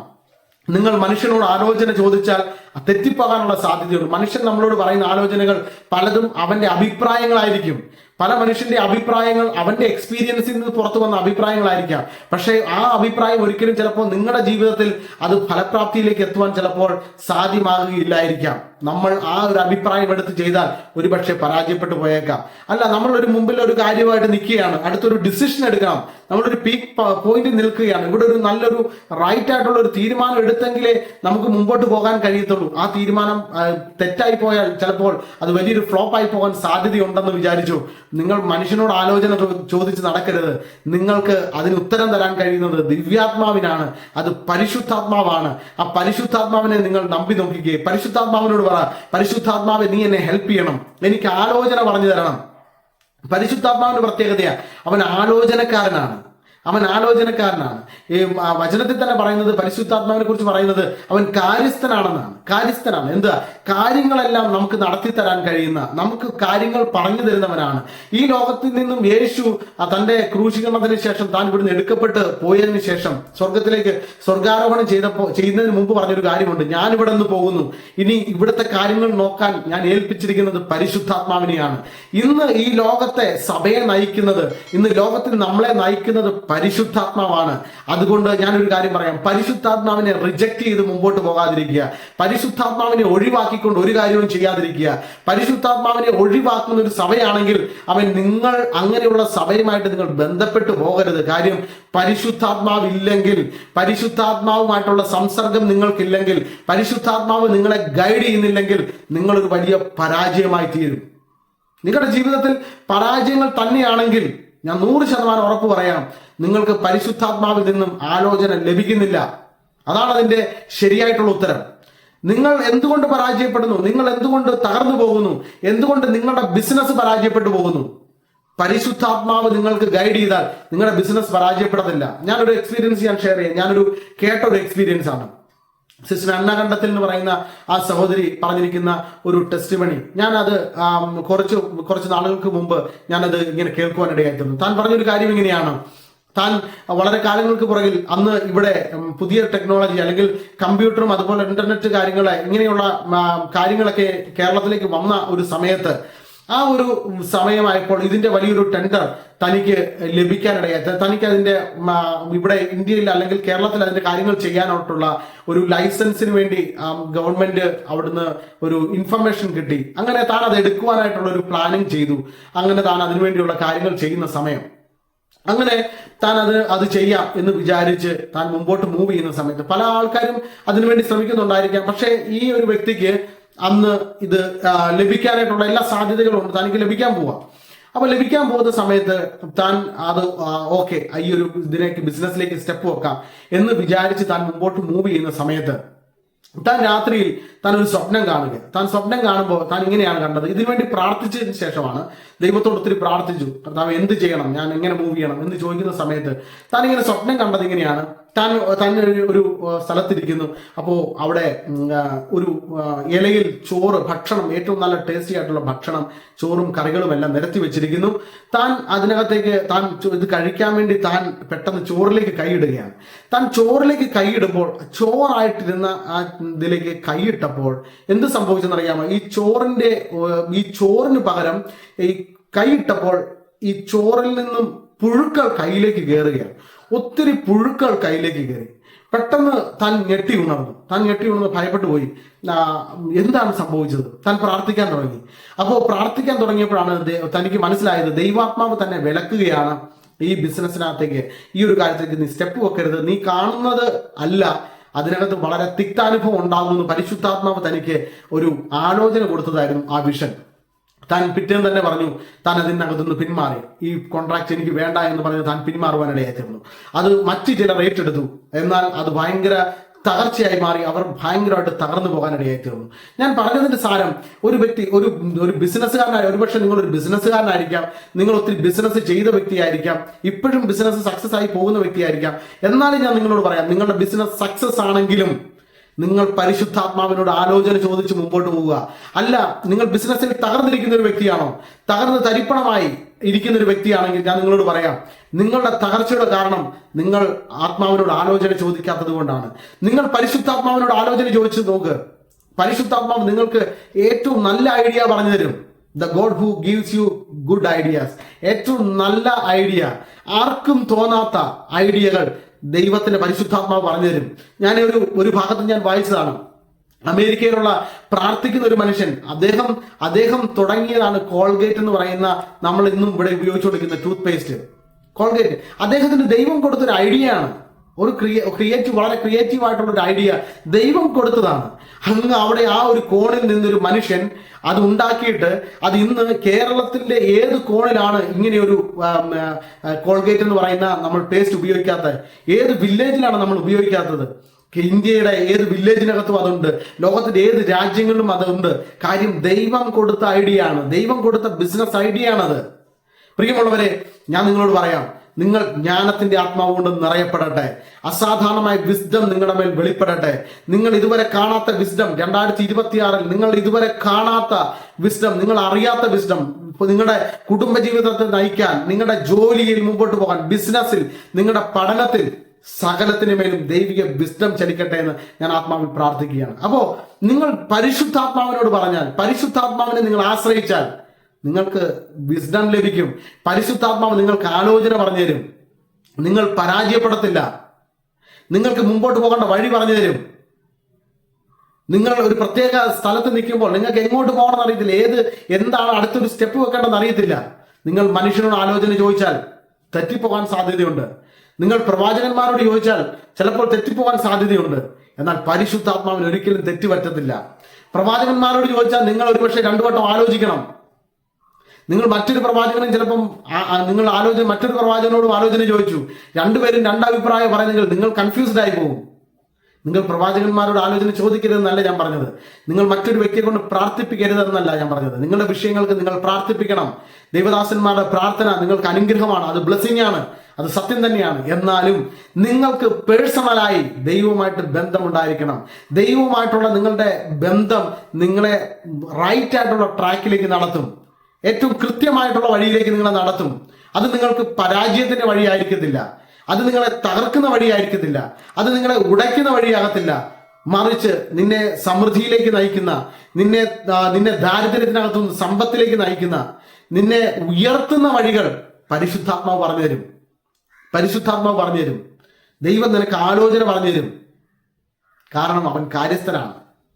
എന്നാൽ ഞാനൊരു കാര്യം നിങ്ങളോട് പറയാം. ആരെങ്കിലും ഇപ്പോൾ തകർന്നിരിക്കുന്നവരുണ്ടെങ്കിൽ, ഇതുപോലെ ഒരു സാഹചര്യത്തിൽ, പ്രത്യേക സാഹചര്യങ്ങളിൽ എടുത്ത ഡിസിഷനുകൾ തെറ്റിപ്പോയി, തകർന്നുപോയി, ജീവിതത്തിനകത്ത് ഒത്തിരി പ്രശ്നങ്ങൾ ഫേസ് ചെയ്തു, ഭാരപ്പെടണ്ട. ഈ പരിശുദ്ധാത്മാവിന് നിങ്ങളെ ആശ്വസിപ്പിക്കാൻ കഴിയും. അവന് നിങ്ങളെ വീണ്ടും പണിയാൻ കഴിയും. നിങ്ങളെ ആശ്വസിപ്പിച്ച് വഴി നടത്താൻ കഴിയും. ഒരുപക്ഷെ മിനിസ്ട്രി നിങ്ങൾ പരാജയപ്പെട്ടു പോയിട്ടുണ്ടായിരിക്കാം, നിങ്ങൾ തകർക്കപ്പെട്ടു പോയിട്ടുണ്ടായിരിക്കാം, ആളുകളെല്ലാം നിങ്ങളെ കുറ്റം പറഞ്ഞോട്ടെ. ഒരുപക്ഷെ നിങ്ങളുടെ ഭാഗത്ത് ഒത്തിരി മിസ്റ്റേക്ക് ഉണ്ടായിരിക്കാം. നിങ്ങൾ ചില തെറ്റുകൾ ചെയ്തു, ഒത്തിരി തെറ്റുകൾ ചെയ്തു, ശരി തന്നെയാണ്. മനുഷ്യന്റെ മുമ്പിൽ വലിയ പാതകമാണ് ചെയ്തത്. വീട്ടിൽ കയറ്റാൻ കൊള്ളാത്ത പണി നിങ്ങൾ ചെയ്തു, അല്ലെങ്കിൽ തെറ്റ് ചെയ്തു. ഓക്കെ, മനുഷ്യൻ നിന്നെ കൂട്ടണമെന്നില്ല, മനുഷ്യൻ നിന്നെ വീട്ടിൽ കയറ്റണമെന്നില്ല, അവൻ നിന്നെ ഒഴിവാക്കിയേക്കാം. പക്ഷെ ഞാനൊരു കാര്യം പറയാം, ദൈവം നിന്നെ ഒഴിവാക്കത്തില്ല, ദൈവം നിന്നെ മാറ്റി നിർത്തത്തില്ല, ദൈവം നിന്നെ ചേർത്ത് നിർത്തുന്നവനാണ്. നിങ്ങൾ പരിശുദ്ധാത്മാവിനോട് പറഞ്ഞു നോക്കിക്കേ, മനുഷ്യൻ നിങ്ങളെ ആശ്വസിപ്പിക്കത്തില്ല. നിങ്ങളുടെ പ്രശ്നവുമായിട്ട് നിങ്ങൾ ഒരു മനുഷ്യന്റെ അടുത്ത് ചെന്നാൽ ഒരുപക്ഷെ അവനിൽ നിന്ന് നിങ്ങൾക്ക് ആശ്വാസം കിട്ടത്തില്ല, അവർ നിങ്ങളെ ആശ്വസിപ്പിച്ചെന്ന് വരത്തില്ല. എന്നാൽ പരിശുദ്ധാത്മാവ് നിങ്ങളെ ആശ്വസിപ്പിക്കും, അവൻ നിങ്ങളെ വഴി നടത്തും. നിങ്ങൾ ഇപ്പോൾ തകർന്നിരിക്കുകയാണെങ്കിൽ ഞാൻ നിങ്ങളോട് ദൂത് പോലെ ഞാൻ പറയാം, നിങ്ങൾ ഒന്ന് ചെയ്താൽ മതി, ഒരേ ഒരു കാര്യം ചെയ്താൽ മതി. എന്ത് ചെയ്യണമെന്ന് അറിയാമോ? നിങ്ങൾ ആ അച്ചിന്റെ മുകളിലേക്ക് ഒന്ന് ഇരുന്ന് കൊടുക്കണം. ദൈവം പണിയുന്ന അച്ചിന്റെ മുകളിലേക്ക്. ദൈവം നന്നായിട്ട് നമ്മളെ പണിതെടുക്കാൻ കഴിയുന്നവനാണ്. ഹല്ലേലൂയ. പരിശുദ്ധാത്മാവിനോട് പറയണം, പരിശുദ്ധാത്മാവേ, ഞാൻ അച്ചിന്റെ മുകളിൽ കയറിയിരിക്കുക, നീ എന്നെ ഒന്ന് പണിതെടുക്കണം, നീ എന്നെ ഒന്ന് മോൾഡ് ചെയ്യണം, നീ എന്നെ ഒന്ന് നന്നാക്കി എടുക്കണം. എന്റെ തകർന്ന ജീവിതത്തെ നീ ഒന്ന് പണിയണം. എന്റെ തകർന്ന കുടുംബജീവിതത്തെ നീ ഒന്ന് പണിയണം. എന്റെ തകർന്ന ബിസിനസ്സിനെ നീ ഒന്ന് പണിതെടുക്കണം. ഞാൻ ജീവിതത്തിൽ ഇപ്പോൾ തകർന്നിരിക്കുകയാണ്, എനിക്ക് അടുത്തൊരു സ്റ്റെപ്പ് വെക്കാനില്ല. പരിശുദ്ധാത്മാവേ, ഞാൻ നിന്റെ അടുക്കൽ വരിക, നീ എന്നെ ഒന്ന് പണിതെടുക്കണം. നിങ്ങളൊന്ന് പറഞ്ഞു നോക്കിക്കേ, നിങ്ങളങ്ങനെ പറഞ്ഞു നോക്കിക്കേ. കർത്താവ് നിങ്ങൾക്ക് വേണ്ടി അത്ഭുതം ചെയ്യും. കർത്താവ് നിങ്ങൾക്ക് വേണ്ടി അത്ഭുതം ചെയ്യും. നിങ്ങൾ ആ അച്ഛന്റെ മുകളിൽ നിങ്ങൾ ഇരുന്ന് കൊടുത്താൽ മാത്രം മതി. ദൈവം നിങ്ങളെ പണിത് മറ്റൊരു പാത്രമാക്കി, മറ്റൊരു മാനപാത്രമാക്കി മാറ്റാൻ ഇടയായിത്തീരും. അതുകൊണ്ട് ഞാൻ നിങ്ങളെ ഉപദേശിക്കുകയാണ്, നിങ്ങളുടെ ജീവിതത്തിൽ എല്ലാ മേഖലകളിലും ജ്ഞാനം ആവശ്യമാണ്. നിങ്ങൾ ജ്ഞാനം വേണമെങ്കിൽ നിങ്ങളുടെ മേൽ ദിവ്യാത്മാവിനെ പകരപ്പെടണം. ആ ദിവ്യാത്മാവ് പരിശുദ്ധാത്മാവാണ്. കാരണം ഇത് ദൈവത്തിന്റെ ആത്മാവാണ്. ഈ ആത്മാവാണ് സകലത്തെയും നിർമ്മിക്കുന്നതും സകലതും ഈ ലോകത്തിൽ സാധ്യമാക്കുന്നതും. ഈ ആത്മാവിന്റെ പ്രത്യേകതയാണ് അവൻ സകലത്തെക്കുറിച്ച് അറിവുള്ളവനാണ്. ഈ ആത്മാവാണ് ഈ വചനം നമുക്ക് തന്നത്. നിങ്ങൾ ഈ വചനം വായിക്കുമ്പോൾ ഈ വചനത്തെ എങ്ങനെ വിവേചിക്കണം, വചനത്തെ എങ്ങനെ മനസ്സിലാക്കണം, നിങ്ങൾ പരിശുദ്ധാത്മാവിനോട് ചോദിച്ചു നോക്ക്. പരിശുദ്ധാത്മാവുമായിട്ട് ബന്ധമില്ലാത്ത വ്യക്തികളുമായിട്ടുള്ള കണക്ഷൻ തന്നെ വേണ്ടെന്ന് വെക്കുക. പരിശുദ്ധാത്മാവുമായിട്ട് ബന്ധമില്ലാത്തവർ പറയുന്ന ഉപദേശങ്ങളിൽ ശ്രദ്ധിക്കാതിരിക്കുക. നിങ്ങൾ ശ്രദ്ധിക്കുക, ആ വ്യക്തിക്ക് പരിശുദ്ധാത്മാവുമായിട്ട് ബന്ധമുണ്ടോ? അദ്ദേഹം അധികം സമയം അന്യഭാഷയിൽ സംസാരിക്കുന്നവനാണോ? അവൻ കൂടുതൽ പരിശുദ്ധാത്മാവുമായിട്ടുള്ള ബന്ധത്തിൽ നടക്കുന്നവനാണോ? അങ്ങനെയല്ലാത്തവരുടെ ഉപദേശങ്ങൾ നിങ്ങൾ സ്വീകരിക്കാതിരിക്കുക. അങ്ങനെയുള്ളവരുടെ ഉപദേശം നിങ്ങൾ സ്വീകരിച്ചാൽ നിങ്ങളുടെ വീടിനകത്ത് നന്മ വരത്തില്ല, നിങ്ങളുടെ വീടിനകത്ത് ശാപം കയറാൻ ഇടയായിത്തീരും. കാരണം ആ വ്യക്തി ഒരിക്കലും പരിശുദ്ധാത്മാവുമായിട്ടുള്ള ബന്ധമില്ലാത്തൊരു വ്യക്തി പരിശുദ്ധാത്മാവുമായി ബന്ധമുള്ളൊരു വ്യക്തിയെ കണ്ടാൽ അവരെ തകർക്കാൻ ശ്രമിക്കും. അവരെക്കുറിച്ച് നിങ്ങളോട് കുറ്റം പറയും, ദൈവദാസന്മാരെ കുറിച്ച് കുറ്റം പറയും. ശക്തമായിട്ട് ഉപയോഗിക്കപ്പെടുന്ന അഭിഷിക്തന്മാരെ കുറിച്ച് വളരെ മോശമായിട്ടുള്ള കാര്യങ്ങൾ പറയാനിടയായി തീരും. നിങ്ങളുടെ അകത്തും ആ കയ്പ് ബാധിക്കും. ഒരുപക്ഷെ നിങ്ങൾ നല്ല രീതിയിൽ കാണുന്ന ഒരു ദൈവദാസൻ, നിങ്ങൾ ഓർക്കും ആ വ്യക്തി നല്ല ശക്തനാണെന്ന് വിചാരിച്ചുകൊണ്ടിരിക്കുമ്പോഴായിരിക്കും പരിശുദ്ധാത്മാവുമായി യാതൊരു ബന്ധവും ഇല്ലാതിരിക്കുന്ന മറ്റൊരു വ്യക്തി വന്നിട്ട് പറയും, ആ വ്യക്തി ഭയങ്കര കളിപ്പീരുകാരനാണ്, അവൻ ഭയങ്കര കള്ളനാണ്. ഇങ്ങനെയൊക്കെ നിങ്ങളുടെ അകത്ത് കൊണ്ട് കള വിതയ്ക്കും. നിങ്ങൾക്ക് ഒരു പിണക്കും, നിങ്ങളുമായിട്ട് യാതൊരു ബന്ധവും ഇല്ലാതിരിക്കെ നിങ്ങൾ ഒരു കാരണവുമില്ലാതെ ആ മറ്റേ ദൈവദാസനെ, ശക്തമായിട്ട് ഉപയോഗിക്കപ്പെടുന്ന ദൈവദാസനുമായിട്ട് നിങ്ങൾ പിണങ്ങാനിടയായിത്തീരും. നിങ്ങൾക്ക് ആ വ്യക്തിയുമായിട്ട് എന്ത് പിണക്കം? ആ വ്യക്തി നിങ്ങൾക്ക് എന്ത് ദോഷം ചെയ്തു? ആ വ്യക്തി അദ്ദേഹത്തിന്റെ ദൈവം കൊടുത്ത വിഷൻ അനുസരിച്ച് അദ്ദേഹം പ്രസംഗിക്കുന്നു, അദ്ദേഹം ശുശ്രൂഷ ചെയ്യുന്നു, അതിൽ കൂടെ അനേകം രക്ഷിക്കപ്പെടുന്നു. നിങ്ങൾക്ക് എന്ത് ദോഷം സംഭവിച്ചു? നിങ്ങളുടെ വീടിനകത്ത് എന്ത് ദോഷം സംഭവിച്ചു? ഒന്നും സംഭവിക്കാതിരിക്കെ നിങ്ങൾക്ക് അദ്ദേഹം ഒരു ദോഷവും ചെയ്യാതിരിക്കെ ഒരു കാര്യവുമില്ലാതെ നിങ്ങൾ ആ വ്യക്തിയോട് പിണങ്ങുന്നു, ആ ദൈവദാസനോട് പിണങ്ങുന്നു. വചനത്തിൽ ഇങ്ങനെ ഒരു വാക്കുണ്ട്, വഴിക്ക് പോകുന്ന നായയുടെ ചെവിക്ക് പിടിക്കരുത്. അതങ്ങനെയാ. നിങ്ങൾ അങ്ങനെ ചെയ്താൽ ഇത് അതുപോലെയാണ്. വെറുതെ അതുവഴി പോയ നായയുടെ ചെവിക്ക് പിടിക്കുന്നത് പോലെയാണ്. കാരണം അത് ദൈവത്താൽ ഉപയോഗിക്കപ്പെടുന്ന ഒരു അഭിഷിക്തനാണെങ്കിൽ ആ വ്യക്തിക്കെതിരായിട്ട് നിങ്ങൾ സംസാരിക്കുമ്പോൾ, ആ വ്യക്തിക്കെതിരായിട്ട് ആ വ്യക്തി ഒന്നും ചെയ്യാതിരിക്കെ നിങ്ങൾ ആ വ്യക്തിയോട് പിണങ്ങുമ്പോൾ, ദൈവമായിട്ടുള്ള ബന്ധമായിട്ട് ചിലപ്പോൾ നിങ്ങൾക്ക് ദൈവത്തോടുള്ള എരിവ് കൂടിയിട്ടായിരിക്കാം, വചനവുമായിട്ടുള്ള എരിവ് കൂടിയിട്ടായിരിക്കാം. നിങ്ങൾ ഒരു കാര്യവുമില്ലാതെ ആ വ്യക്തിക്കെതിരായിട്ട് സംസാരിക്കുമ്പോൾ, നിങ്ങൾ ആ വ്യക്തിയോട് പിണങ്ങുമ്പോൾ, നിങ്ങളെ വീട്ടിൽ നിങ്ങൾ ക്ഷണിക്കാതെ ശാപം കയറി വരും, നിങ്ങൾ ക്ഷണിക്കാതെ രോഗങ്ങൾ കയറി വരും, നിങ്ങൾ ക്ഷണിക്കാതെ ദാരിദ്ര്യം കയറി വരും. ഇതൊക്കെ പിശാച് കൊണ്ടുവരുന്ന വഴിയാണെന്ന് മനസ്സിലാക്കിക്കൊണ്ട് ദൈവം തരുന്ന വിസ്ഡത്തിനകത്ത്, ജ്ഞാനത്തിൽ നിങ്ങൾ കാര്യങ്ങളെ മനസ്സിലാക്കുക. നിങ്ങൾ എന്ത് ചെയ്യണം? നിങ്ങൾ ദൈവത്തോട് ചോദിക്കണം, പരിശുദ്ധാത്മാവിനോട് പറയണം, അടയാളം കാണിച്ചു തരാൻ പറയണം. നിങ്ങൾ പരിശുദ്ധാത്മാവുമായിട്ടുള്ള ബന്ധത്തിൽ നിങ്ങൾ കാര്യങ്ങളെ മനസ്സിലാക്കുക. നിങ്ങൾ വ്യക്തികളെയല്ല മനസ്സിലാക്കേണ്ടത്, നിങ്ങൾ അവരുടെ മേലുള്ള ആത്മാവിനെ മനസ്സിലാക്കണം. സ്പിരിറ്റിനെ നിങ്ങൾ ഡിസൈൻ ചെയ്യാൻ കഴിയണം. നിങ്ങൾ ആത്മാവിനെ നിങ്ങൾ കാണാൻ ശ്രമിക്കണം. അതുകൊണ്ടാണ് അപ്പോസ്തലനായ പൗലോസ് ഇങ്ങനെ പറഞ്ഞത്, നമുക്ക് പോരാട്ടമുള്ളത് ജഡരക്തങ്ങളോടല്ല, നമുക്ക് വ്യക്തികളോടല്ല പോരാട്ടം. വ്യക്തികളോട് നമുക്ക് പോരാട്ടമില്ല. ആ വ്യക്തിയിൽ വ്യാപരിച്ച സ്പിരിറ്റിനോടാണ് പോരാട്ടം. ആ സ്പിരിറ്റിനെ നിങ്ങൾക്ക് തിരിച്ചറിയണമെങ്കിൽ, നിങ്ങളുടെ വീട്ടിൽ വരുന്ന വ്യക്തിയുടെ സ്പിരിറ്റിനെ നിങ്ങൾക്ക് തിരിച്ചറിയണമെങ്കിൽ നിങ്ങൾക്ക് ഹോളി സ്പിരിറ്റ് വേണം, നിങ്ങൾക്ക് പരിശുദ്ധാത്മാവ് വേണം. പരിശുദ്ധാത്മാവ് നിങ്ങളുടെ മേലില്ലെങ്കിൽ, പരിശുദ്ധാത്മാവിന്റെ ജ്ഞാനം നിങ്ങളുടെ മേലില്ലെങ്കിൽ, ആ ഡിസൈനിങ് സ്പിരിറ്റ് നിങ്ങളുടെ മേലില്ലെങ്കിൽ നിങ്ങളുടെ വീട്ടിൽ വരുന്ന ആളെ നിങ്ങൾക്ക് മനസ്സിലാകത്തില്ല. ആ വ്യക്തി ഏത് ആത്മാവിനാൽ ഗൈഡ് ചെയ്യുന്ന വ്യക്തിയാണെന്ന് നിങ്ങൾക്ക് അറിയത്തില്ല. ആ വ്യക്തി നിങ്ങളുടെ വീട്ടിൽ വന്ന് എന്താണ് ചെയ്തിട്ട് പോകുന്നത് നിങ്ങൾക്ക് അറിയാൻ പറ്റത്തില്ല. അല്ല, മറ്റൊരു വ്യക്തി നിങ്ങളുടെ വീട്ടിൽ വന്ന് നിങ്ങളെ തകർക്കാൻ ഒരു പദ്ധതി ഒരുക്കിയാൽ നിങ്ങൾക്ക് അറിയാൻ കഴിയത്തില്ല. എന്നാൽ ഞാൻ നിങ്ങളോട് പറയാം, ഈ ലോകത്തിൽ ജീവിക്കുമ്പോൾ നിങ്ങൾക്ക് സക്സസ്ഫുൾ ആയിട്ട് ജീവിക്കുവാൻ നിങ്ങൾ പരിശുദ്ധാത്മാവുമായിട്ട് ചേർന്ന് നടക്കാൻ ശ്രമിക്കുക. പരിശുദ്ധാത്മാവിനോടുള്ള കൂട്ടായ്മയിൽ നടക്കുക. എന്നും രാവിലെ എഴുന്നേൽക്കുമ്പോൾ നിങ്ങൾ പരിശുദ്ധാത്മാവിന് നന്ദി പറയുക. പരിശുദ്ധാത്മാവേ, ഞാൻ നന്ദി പറയുന്നു, എന്നെ നീ ഇന്ന് നടത്തണം, നീ എന്നെ ഇന്ന് അനുഗ്രഹിക്കുന്നതിനായി സ്തോത്രം, നീ എനിക്ക് ഇന്ന് ആലോചന പറഞ്ഞു തരുന്നതിനായി സ്തോത്രം, ഞാൻ പോകുന്ന വഴി നീ എനിക്ക് ഉപദേശിച്ചു തരണം, ഞാൻ കാണേണ്ട വ്യക്തികളെ നീ എനിക്ക് കാണിച്ചു തരണം. കർത്താവേ, അനാവശ്യമായിട്ടൊരു വ്യക്തിയുമായിട്ട് കണക്ട് ചെയ്യാൻ ഇടയാകരുത്. അനാവശ്യമായിട്ടുള്ള വ്യക്തിയായിട്ടുള്ള ഒരു കൂട്ടുകെട്ടിനകത്ത് ഞാൻ പെട്ടുപോകാൻ ഇടയായി തീരരുത്. കാര്യം നീ എന്നെ നടത്തണം, നീ എന്നെ വഴി നടത്തിയാട്ടെ, എനിക്കുള്ള വഴി നീ പറഞ്ഞു തന്നാട്ടെ എന്ന് പറഞ്ഞാൽ പരിശുദ്ധാത്മാവ് നിങ്ങളെ തീർച്ചയായും വഴി നടത്തും. പരിശുദ്ധാത്മാവ് നിങ്ങളെ തീർച്ചയായിട്ടും നടത്തും. ഞാൻ പറയാം, ദൈവഹിതമല്ലാത്തൊരു വ്യക്തി നിങ്ങളുമായിട്ട് കണക്ട് ആയാൽ നിങ്ങളുടെ അകത്ത് ഡിസ്റ്റർബൻസ് ഉണ്ടാകും. നിങ്ങൾ പരിശുദ്ധാത്മാവിനാൽ ഗൈഡ് ചെയ്യപ്പെടുന്ന ഒരു വ്യക്തിയാണെങ്കിൽ നിങ്ങളുടെ അകത്ത് ഡിസ്റ്റർബൻസ് ഉണ്ടാകും. നിങ്ങൾക്ക് ആ വ്യക്തിയുമായിട്ട് യോജിച്ചു പോകാൻ പറ്റാത്ത രീതിയിൽ നിങ്ങളുടെ അകത്ത് വല്ലാത്ത ഇറിറ്റേഷനുകൾ ഉണ്ടാകാൻ തുടങ്ങും. അത് മറ്റൊന്നുമല്ല, പരിശുദ്ധാത്മാവ് നിങ്ങളെ ബോധ്യപ്പെടുത്തുന്നതാണ്, ഇത് നിനക്ക് യോജിച്ച വ്യക്തിയല്ല, ഈ വ്യക്തിയുടെ സ്പിരിറ്റ് നിനക്ക് യോജിക്കത്തില്ല, ആ വ്യക്തി പറയാൻ പോകുന്നത് നിനക്ക് ഗുണകരമായ കാര്യമല്ല, ആ വ്യക്തിയുടെ മേൽ വ്യാപരിക്കുന്ന സ്പിരിറ്റ് വേറെയാണ്. അങ്ങനെയുള്ളവരോട് അപ്പോൾ തന്നെ ബൈ ബൈ പറയുക. കാര്യം നിന്റെ ജീവിതം സക്സസ് ആകണമെങ്കിൽ. ഞാൻ കണ്ടിട്ടുണ്ട് ഇതുപോലെ ഡിസൈൻ ചെയ്യാൻ കഴിയാത്തത് കൊണ്ട് ചില വ്യക്തികളുമായി കണക്ട് ചെയ്ത് തകർന്നുപോയ ഒത്തിരി വ്യക്തികൾ. ഇന്നലെ ഞാനൊരു ദൈവദാസനുമായിട്ട് കുറെ സമയം സംസാരിച്ചു. അദ്ദേഹം മറ്റൊരു വ്യക്തിയെ, അദ്ദേഹത്തിന് വളരെ സുഹൃത്ത്, മറ്റൊരാൾ പരിചയപ്പെടുത്തിയതാണ്. നല്ലൊരു വ്യക്തിയാണെന്ന് പറഞ്ഞ് പരിചയപ്പെടുത്തി. അദ്ദേഹം വളരെയധികം ദൈവദാസന്മാരെ ഇങ്ങനെയുള്ളവരെ സഹായിക്കുന്ന ഒരു വ്യക്തിയായിരുന്നു. അദ്ദേഹത്തിന്റെ റൂമിൽ കൊണ്ട് താമസിപ്പിച്ചു. ഭയങ്കര പ്രാർത്ഥന, ഭയങ്കര കാര്യങ്ങൾ. ഒരു ദിവസം എന്നെ ഇതുപോലെ അവർ വീഡിയോ കോൾ ചെയ്തിരുന്നു. വീഡിയോ കോൾ ചെയ്ത് പ്രാർത്ഥിച്ച സമയത്ത് എന്നോട് ഇങ്ങനെ സംസാരിച്ചു. ഞാനൊരു വ്യക്തിയെ പരിചയപ്പെടുത്താം, ഇദ്ദേഹത്തെ കാണിച്ചു. ഇദ്ദേഹം അന്ന് സംസാരിച്ചപ്പോൾ തന്നെ എനിക്ക് സ്പിരിറ്റിൽ ഭയങ്കര ഡിസ്റ്റർബൻസ് ഉണ്ടായി. എനിക്ക് അദ്ദേഹത്തുമായിട്ട് യോജിക്കാൻ പറ്റുന്നില്ലായിരുന്നു. പക്ഷെ നമുക്ക് ഒരു വ്യക്തിയെ ഹത്യ ചെയ്യാൻ പറ്റത്തില്ല. ഞാൻ പിന്നീട് ഇതുവരെ ആ വ്യക്തി അവിടെ ഉണ്ടോ ഇല്ലയോ, അല്ലെങ്കിൽ ആ വ്യക്തിയെ ഒന്ന് കണക്ട് വെച്ചു. അദ്ദേഹം എന്നോട് ഒത്തിരി ആലോചനകളും കാര്യങ്ങളും ഒക്കെ പറഞ്ഞു. ഭയങ്കര ദൂതുകളൊക്കെ എന്നോട് ഭയങ്കര ആക്യുറേറ്റ് ആയിട്ട് ഒത്തിരി കാര്യങ്ങൾ പറഞ്ഞു.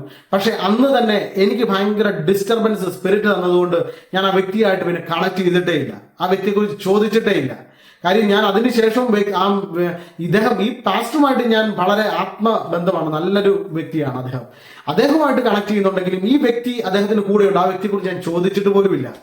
എന്നാൽ ഇന്നലെ അദ്ദേഹം വിളിച്ചിട്ട് എന്നോട് കാര്യം പറഞ്ഞു. ഞാൻ ആ വ്യക്തിയായിട്ടുള്ള ബന്ധം വിട്ടു. ഞാൻ ചോദിച്ചു, ദൈവദാസന് എന്ത് പറ്റി? ദൈവദാസൻ അപ്പോൾ അദ്ദേഹം പറഞ്ഞു, ദൈവദാസനെ നമുക്ക് പറ്റുന്നതല്ല, യോജിക്കുന്നതല്ലായിരുന്നു. കാര്യം അദ്ദേഹത്തിൽ വ്യാപരിച്ച സ്പിരിറ്റ് വേറെയായിരുന്നു. ഞാനത് പിന്നീടാണ് ഡിസൈൻ ചെയ്തത്. അദ്ദേഹത്തിന്റെ പല പ്രവൃത്തിയിൽ നിന്നും അത് പുറത്തു വന്നു. എനിക്ക് എൻ്റെ റൂമിനകത്ത് പോലും ആ നെഗറ്റീവ് സ്പിരിറ്റ് ഭയങ്കരമായിട്ട് ആക്ടിവേറ്റ് ആയി. എൻ്റെ ആത്മീയ ജീവിതത്തെ പോലും ബാധിക്കത്തക്ക നിലയിൽ അത് എനിക്ക് ഭയങ്കര എതിരായിട്ട് നിൽക്കാൻ തുടങ്ങി. അദ്ദേഹം ശക്തമായിട്ട് എതിർത്തിട്ട് അദ്ദേഹം പറഞ്ഞു, ഇനി പറ്റില്ല, ഇവിടെ നിൽക്കാൻ പറ്റത്തില്ലെന്ന് പറഞ്ഞ് അങ്ങനെ അദ്ദേഹത്തെ പറഞ്ഞ് അവിടെ നിന്ന് അയച്ചു. അദ്ദേഹമായിട്ടുള്ള ബന്ധം തന്നെ വിട്ടുകളഞ്ഞു. ഞാൻ അന്നേരം ആ ദേവദാസനോട് പറഞ്ഞു, ഇനി ഇതുപോലെ സ്റ്റെപ്പ് വെക്കുമ്പോൾ ഓർക്കണം, നിങ്ങൾ പ്രാർത്ഥനയും ചോദിക്കണം. അതെനിക്ക് പറ്റിയ വ്യക്തിയാണോ, ആ വ്യക്തിയായിട്ട് ഞാൻ കണക്ട് ചെയ്യണമോ എന്ന് നിങ്ങൾ ചോദിച്ചിട്ട്, പരിശുദ്ധാത്മാവ് വെളിപ്പെടുത്തി കഴിഞ്ഞിട്ടും, പരിശുദ്ധാത്മാവ് പല പ്രാവർത്തി വെളിപ്പെടുത്തി കഴിഞ്ഞിട്ട് നിങ്ങൾ വീണ്ടും അത് തന്നെ ചെയ്തവരാണെങ്കിൽ പരിശുദ്ധാത്മാവിന് അതിനകത്ത് യാതൊരു ഉത്തരവാദിത്വവുമില്ല. അപകടം വന്നു കഴിഞ്ഞില്ല ട്രീറ്റ്മെന്റ്. അപകടം വരുന്നതിന് മുമ്പേ അതിനെക്കുറിച്ച് അറിഞ്ഞാൽ ട്രീറ്റ്മെന്റിന്റെ ആവശ്യം വരത്തില്ല. നമ്മളൊരു പ്രശ്നത്തിലേക്ക് പോകുന്നതിന് മുമ്പേ പരിശുദ്ധാത്മാവ് നമുക്ക് കാണിച്ചു തരും. അല്ല, നമുക്കൊരു പ്രശ്നം വന്നപ്പോൾ തന്നെ പരിശുദ്ധാത്മാവ് കാണിച്ചു, ആ വ്യക്തിയായിട്ട് നീ ഇത്രയധികം നീ പോകണ്ട, ഈ ഒരു നിലവാരത്തിനപ്പുറത്തേക്ക് നീ അവരുമായിട്ട് സ്റ്റെപ്പ് വെക്കരുതെന്ന് പരിശുദ്ധാത്മാവ് നിനക്ക് ഗൈഡൻസ് തന്നതിന് ശേഷവും നീ വീണ്ടും അത് തന്നെ ചെയ്യുകയാണെങ്കിൽ അതിന്റെ പരിണിതഫലം നീ അനുഭവിക്കുക എന്ന് മാത്രമേ ഉള്ളൂ. അതിന് മറ്റു മനുഷ്യരെ കുറ്റം പറഞ്ഞിട്ട് കാര്യമില്ല. അത് ആര് ഒത്താശ ചെയ്തിട്ടാണെങ്കിലും, ആര് പറഞ്ഞിട്ടാണെങ്കിലും, ആരുടെ ആലോചന പ്രകാരമാണെങ്കിലും. ഞാൻ പറഞ്ഞല്ലോ, ഈ ദൈവദാസൻ, എന്നെ വിളിച്ച ദൈവദാസൻ, അദ്ദേഹത്തിന് ആ വ്യക്തിയെ പറഞ്ഞു കൊടുത്തത് ഒരു ശക്തനായിട്ടുള്ള ഒരു പ്രവാചകനാണ്. എന്നാൽ ആ പ്രവാചകന്റെ അഭിപ്രായം മാത്രമായിരുന്നു ഈ വ്യക്തി നല്ലൊരു വ്യക്തിയാണ്, ഇദ്ദേഹത്തെ നിങ്ങൾ കൂടെ നിർത്തിക്കൂ എന്ന് പറഞ്ഞത്. പക്ഷെ ഈ ദേവദാസൻ എന്ത് വിചാരിച്ചു, ആ പ്രവാചകൻ പറഞ്ഞതാണല്ലോ, അദ്ദേഹം പറഞ്ഞ വ്യക്തി ഒരിക്കലും മോശമാകത്തില്ല. എന്നാൽ മറ്റ് പ്രവാചകന്റെ കുഴപ്പമല്ല. അദ്ദേഹം നോക്കിയപ്പോൾ ഇതൊരു ഒരു പാവപ്പെട്ട ഒരു മനുഷ്യൻ, നല്ല കഴിവുള്ള ഒരു വ്യക്തി. എന്നാൽ പുള്ളിയെ മറ്റേ ആള് ചേർത്ത് പിടിച്ചാൽ രണ്ടുപേർക്കും അത് ഗുണകരമാണ്. ഈ വ്യക്തിക്കും ഗുണകരമാണ്, മറ്റേ വ്യക്തിക്കും ഗുണകരമാണ് എന്നേ അദ്ദേഹവും വിചാരിച്ചുള്ളൂ. പക്ഷെ അത് അദ്ദേഹത്തിന്റെ ഒരു അഭിപ്രായം മാത്രമായിരുന്നു. അതുകൊണ്ടാണ് ഞാൻ പറഞ്ഞത്, പ്രവാചകന്മാർ ചിലപ്പോൾ അഭിപ്രായം പറഞ്ഞേക്കാം. ആ അഭിപ്രായം നമ്മളെ ചിലപ്പോൾ തകർത്ത് കളയാൻ സാധ്യതയുണ്ട്. അതുകൊണ്ട് പരിശുദ്ധാത്മാവിനോട് ആലോചന ചോദിക്കുക, പരിശുദ്ധാത്മാവിനോട് ചോദിക്കുക. പരിശുദ്ധാത്മാവ് നിങ്ങൾക്ക് ആലോചന പറഞ്ഞു തരും. പരിശുദ്ധാത്മാവ് നിങ്ങളെ ഗൈഡ് ചെയ്യും. പരിശുദ്ധാത്മാവ് നിങ്ങളെ ഒരിക്കലും തകർക്കാനുള്ള പദ്ധതി നിങ്ങൾക്ക് പറഞ്ഞു തരത്തില്ല. ഞാൻ ഒരു കാര്യം കൂടി ഞാൻ പറഞ്ഞിവിടെ ഞാൻ അവസാനിപ്പിക്കാം. കാര്യം ഒത്തിരി സമയം മുമ്പോട്ട് പോയി. ഞാൻ ഈ കാര്യം കൂടെ പറഞ്ഞ് അവസാനിപ്പിക്കാം. പ്രിയമുള്ളവരെ, ദൈവത്തിന് നിങ്ങളെക്കുറിച്ചുള്ളത് ഏറ്റവും നല്ല പ്ലാനുകളാണ്. നിങ്ങളെക്കുറിച്ച് ദൈവത്തിന് ഭയങ്കര പ്ലാനുകളുണ്ട്. പിശാചിന് നിങ്ങളെ തകർക്കാനുള്ള പദ്ധതികളുണ്ട്. എന്നാൽ ദൈവത്തിന് നിങ്ങളെക്കുറിച്ച് ഏറ്റവും നല്ല പ്ലാനാണ്. അതുകൊണ്ടാണ് വചനം പറഞ്ഞത്, നിങ്ങളുടെ വിചാരം പോലെയല്ല എൻ്റെ വിചാരം, നിങ്ങളുടെ ചിന്ത പോലെയല്ല. ആകാശം ഭൂമിക്ക് മീതെ ഉയർന്നിരിക്കുന്നത് പോലെയാണ് എൻ്റെ വിചാരവും ചിന്തയും നിങ്ങളിൽ നിന്നും ഉയർന്നിരിക്കുന്നത്. അപ്പൊ ദൈവത്തിന് എപ്പോഴും നമ്മളെക്കുറിച്ച് ഏറ്റവും ബെറ്റർ പ്ലാനുകളാണ് ഉള്ളത്, ഏറ്റവും നല്ല ശ്രേഷ്ഠമായിട്ടുള്ള പ്ലാനുകളാണുള്ളത്. അപ്പൊ നിങ്ങൾ മനുഷ്യനോട് ചോദിച്ചാൽ എങ്ങനെ ദൈവത്തിന്റെ പ്ലാൻ മനസ്സിലാവും? നിങ്ങൾ ദൈവത്തിനോട് ചോദിക്കുക, പരിശുദ്ധാത്മാവിനോട് ചോദിക്കുക. പരിശുദ്ധാത്മാവെ, നീ എനിക്ക് ഐഡിയ പറഞ്ഞതാ, പരിശുദ്ധാത്മാവെ നീ എന്നെ വഴി നടത്ത്, പരിശുദ്ധാത്മാവെ നീ എന്റെ കൂടെ നിൽക്ക് എന്ന് പറഞ്ഞ് നിങ്ങൾ പരിശുദ്ധാത്മാവിനോട് പറഞ്ഞു നോക്ക്. പരിശുദ്ധാത്മാവിന്റെ കയ്യിൽ പിടിക്ക്. നീ എനിക്ക് വഴികാട്ടിയായി നിൽക്ക്, നീ എനിക്ക് മുമ്പോട്ടുള്ള വഴികാട്ടിയായി നിൽക്ക്, ഞാൻ പോകേണ്ടുന്ന വഴി നീ എന്നെ കാണിച്ചതാ എന്ന് പറഞ്ഞു നോക്ക്. പ്രിയമുള്ളവരെ, അത്ഭുതം നടക്കും. നിങ്ങളുടെ തകർച്ചകൾ മാറും, നിങ്ങളുടെ ഭാരങ്ങൾ മാറും, നിങ്ങളുടെ പ്രയാസങ്ങൾ മാറും, ഇന്ന് നിങ്ങൾ അനുഭവിക്കുന്ന കഷ്ടതകൾ മാറും, ഞെരുക്കങ്ങൾ മാറും, ശൂന്യത മാറും. ദൈവം നിങ്ങളുടെ ജീവിതത്തിനകത്ത് സമൃദ്ധിയെ കൊണ്ടുവരും. നിങ്ങളുടെ വീടിനകത്ത് വിസ്ഡം, ജ്ഞാനം കൊണ്ട് നിറയ്ക്കും. ജ്ഞാനം കൊണ്ട് നിങ്ങളുടെ വീടിനെ നിറച്ച് നിങ്ങളുടെ ജീവിതം തന്നെ മാറുവാനിടയായി തീരും. ഞാനിവിടെ വൈൻഡപ്പ് ചെയ്യാൻ ആഗ്രഹിക്കുകയാണ്. ഒത്തിരി സമയം മുമ്പോട്ട് പോയി. ഞാനൊരു വാക്ക് പ്രാർത്ഥിച്ച് ഇവിടെ വൈൻഡപ്പ് ചെയ്യാം.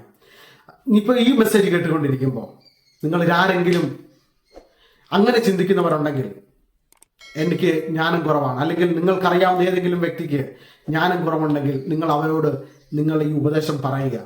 നിങ്ങൾ ഈ മെസ്സേജ് ഒന്ന് ഷെയർ ചെയ്ത് കൊടുക്കുക, മറ്റുള്ളവരിലേക്ക് ഇതൊന്ന് ഷെയർ ചെയ്ത് കൊടുക്കുക. മറ്റുള്ളവർക്കും കൂടെ പ്രയോജനപ്പെടേണ്ടതിനായിട്ട്, മറ്റുള്ളവർക്കും കൂടെ അനുഗ്രഹമാകേണ്ടതിനായിട്ട്, ചിലർക്കും കൂടെ നിങ്ങൾക്ക് ഷെയർ ചെയ്ത് കൊടുക്കാൻ കഴിയട്ടെ എന്ന് ഞാൻ ആത്മാവിൽ പ്രാർത്ഥിക്കുകയാണ്. അതുപോലെ ഞാനൊരു വാക്ക് ഞാൻ നിങ്ങൾക്ക് വേണ്ടി പ്രാർത്ഥിക്കാം. ഞങ്ങളുടെ സ്വർഗീയ പിതാവേ, നല്ല സമയത്തിനായി സ്തോത്രം ചെയ്യുന്നു. കർത്താവ്, ഈ മെസ്സേജ് കേട്ടുകൊണ്ടിരിക്കുന്ന സകല വ്യക്തികളെയും യേശുവിന്റെ അധികാരമുള്ള നാമത്തിൽ ഞാൻ അനുഗ്രഹിച്ച് പ്രാർത്ഥിക്കുന്നു. അവരുടെ മേൽ ജ്ഞാനത്തിന്റെ ആത്മാവിനെ പകരുകയാണ്. അവരുടെ മേൽ അസാധാരണമായ വിസ്ഡം വെളിപ്പെടട്ടെ. കർത്താവ്, അവർ എവിടെയൊക്കെയാണോ പരാജയപ്പെട്ടത്, അവരെവിടെയൊക്കെയാണോ തകർക്കപ്പെട്ടത്, കർത്താവെ അവിടെയെല്ലാം അവർ വീണ്ടും പണിയപ്പെടട്ടെ. കർത്താവെ പുതിയ ഐഡിയകൾ, പുതിയ ജ്ഞാനം, പുതിയ വിസ്ഡം അവരുടെ മേൽ പണിയണം. കർത്താവെ ബിസിനസ്സുകാർ കേൾക്കുന്നുണ്ടെങ്കിൽ, അവരേതെങ്കിലും ബിസിനസ്സിൽ തകർന്നു കിടപ്പുണ്ടെങ്കിൽ, കർത്താവെ പുതിയ ഐഡിയകൾ, കർത്താവെ ആർക്കും കൊടുക്കാത്ത, ആർക്കും കിട്ടാത്ത ഐഡിയകൾ കർത്താവെ അവരുടെ മേൽ പകരപ്പെടണമേ. അവർ ജ്ഞാനത്താൽ നിറയപ്പെടട്ടെ. അവർ ഒരിക്കലും അബദ്ധത്തിൽ കാലുവെക്കരുത്.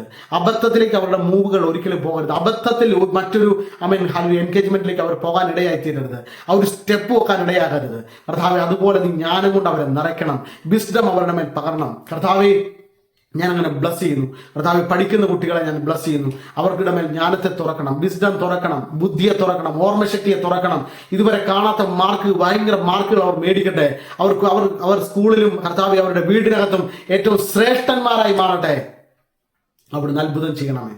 കർത്താവിന്റെ കാര്യം അവർക്ക് അനുകൂലമായിരിക്കണം. കർത്താവ് കുടുംബജീവിതം നയിച്ച് പരാജയപ്പെട്ട ആരെങ്കിലും കേൾക്കുന്നുണ്ടെങ്കിൽ അവരെ ഞാൻ ബ്ലസ് ചെയ്യുന്നു. കർത്താവ് ജ്ഞാനത്താൽ നിറയ്ക്കണം. വീണ്ടും ആ കുടുംബത്തെ പണിയണമേ. ആ തകർന്ന കുടുംബത്തെ വീണ്ടും ചേർത്തൊട്ടിച്ച് അവരെ വീണ്ടും പണിതെടുക്കണമേ. കർത്താവ് ജ്ഞാനത്താൽ മുമ്പോട്ട് പോകുവാൻ, കർത്താവ് യാതൊരു ബുദ്ധിമുട്ടുമില്ലാതെ ദൈവവുമായിട്ടുള്ള ബന്ധത്തിൽ അവർ മുമ്പോട്ട് പോകാൻ കർത്താവ് സഹായിക്കുന്നതിനായി ഞാൻ സ്തോത്രം ചെയ്ത് പ്രാർത്ഥിക്കുകയാണ്. ജീവിതത്തിന്റെ ഏതെങ്കിലും തുറകളിൽ കർത്താവെ അതുപോലെ അവർ ജ്ഞാനത്താൽ കുറവുള്ളവരായി തോന്നുന്നുണ്ടെങ്കിൽ അവരെല്ലാം അനുഗ്രഹിച്ച് പ്രാർത്ഥിക്കുന്നു. ദൈവിക കരുതൽ കാവൽ, ദിവ്യ ആത്മാവിനാൽ, പരിശുദ്ധാത്മാവിനാൽ അവരെ നിറച്ച് അവിടുന്ന് അനുഗ്രഹിക്കുന്നതിനായി സ്തോത്രം. അവിടുത്തെ കരം കൂടി നടത്തണം. യേശുവിൻ നാമത്തിൽ തന്നെ ആമേൻ, ആമേൻ. ദൈവം നിങ്ങളെല്ലാവരെയും ധാരാളമായിട്ട് അനുഗ്രഹിക്കട്ടെ. God bless you. അതുകൊണ്ട് നിങ്ങൾ ഈ മെസ്സേജ് മറ്റുള്ളവരിലേക്ക് നിങ്ങൾ ഷെയർ ചെയ്ത് കൊടുക്കുക. ചാനൽ സബ്സ്ക്രൈബ് ചെയ്യാത്തവരുണ്ടെങ്കിൽ നിങ്ങൾ സബ്സ്ക്രൈബ് ചെയ്യുക. ദൈവം നിങ്ങളെല്ലാവരെയും ധാരാളം അനുഗ്രഹിക്കട്ടെ. God bless you.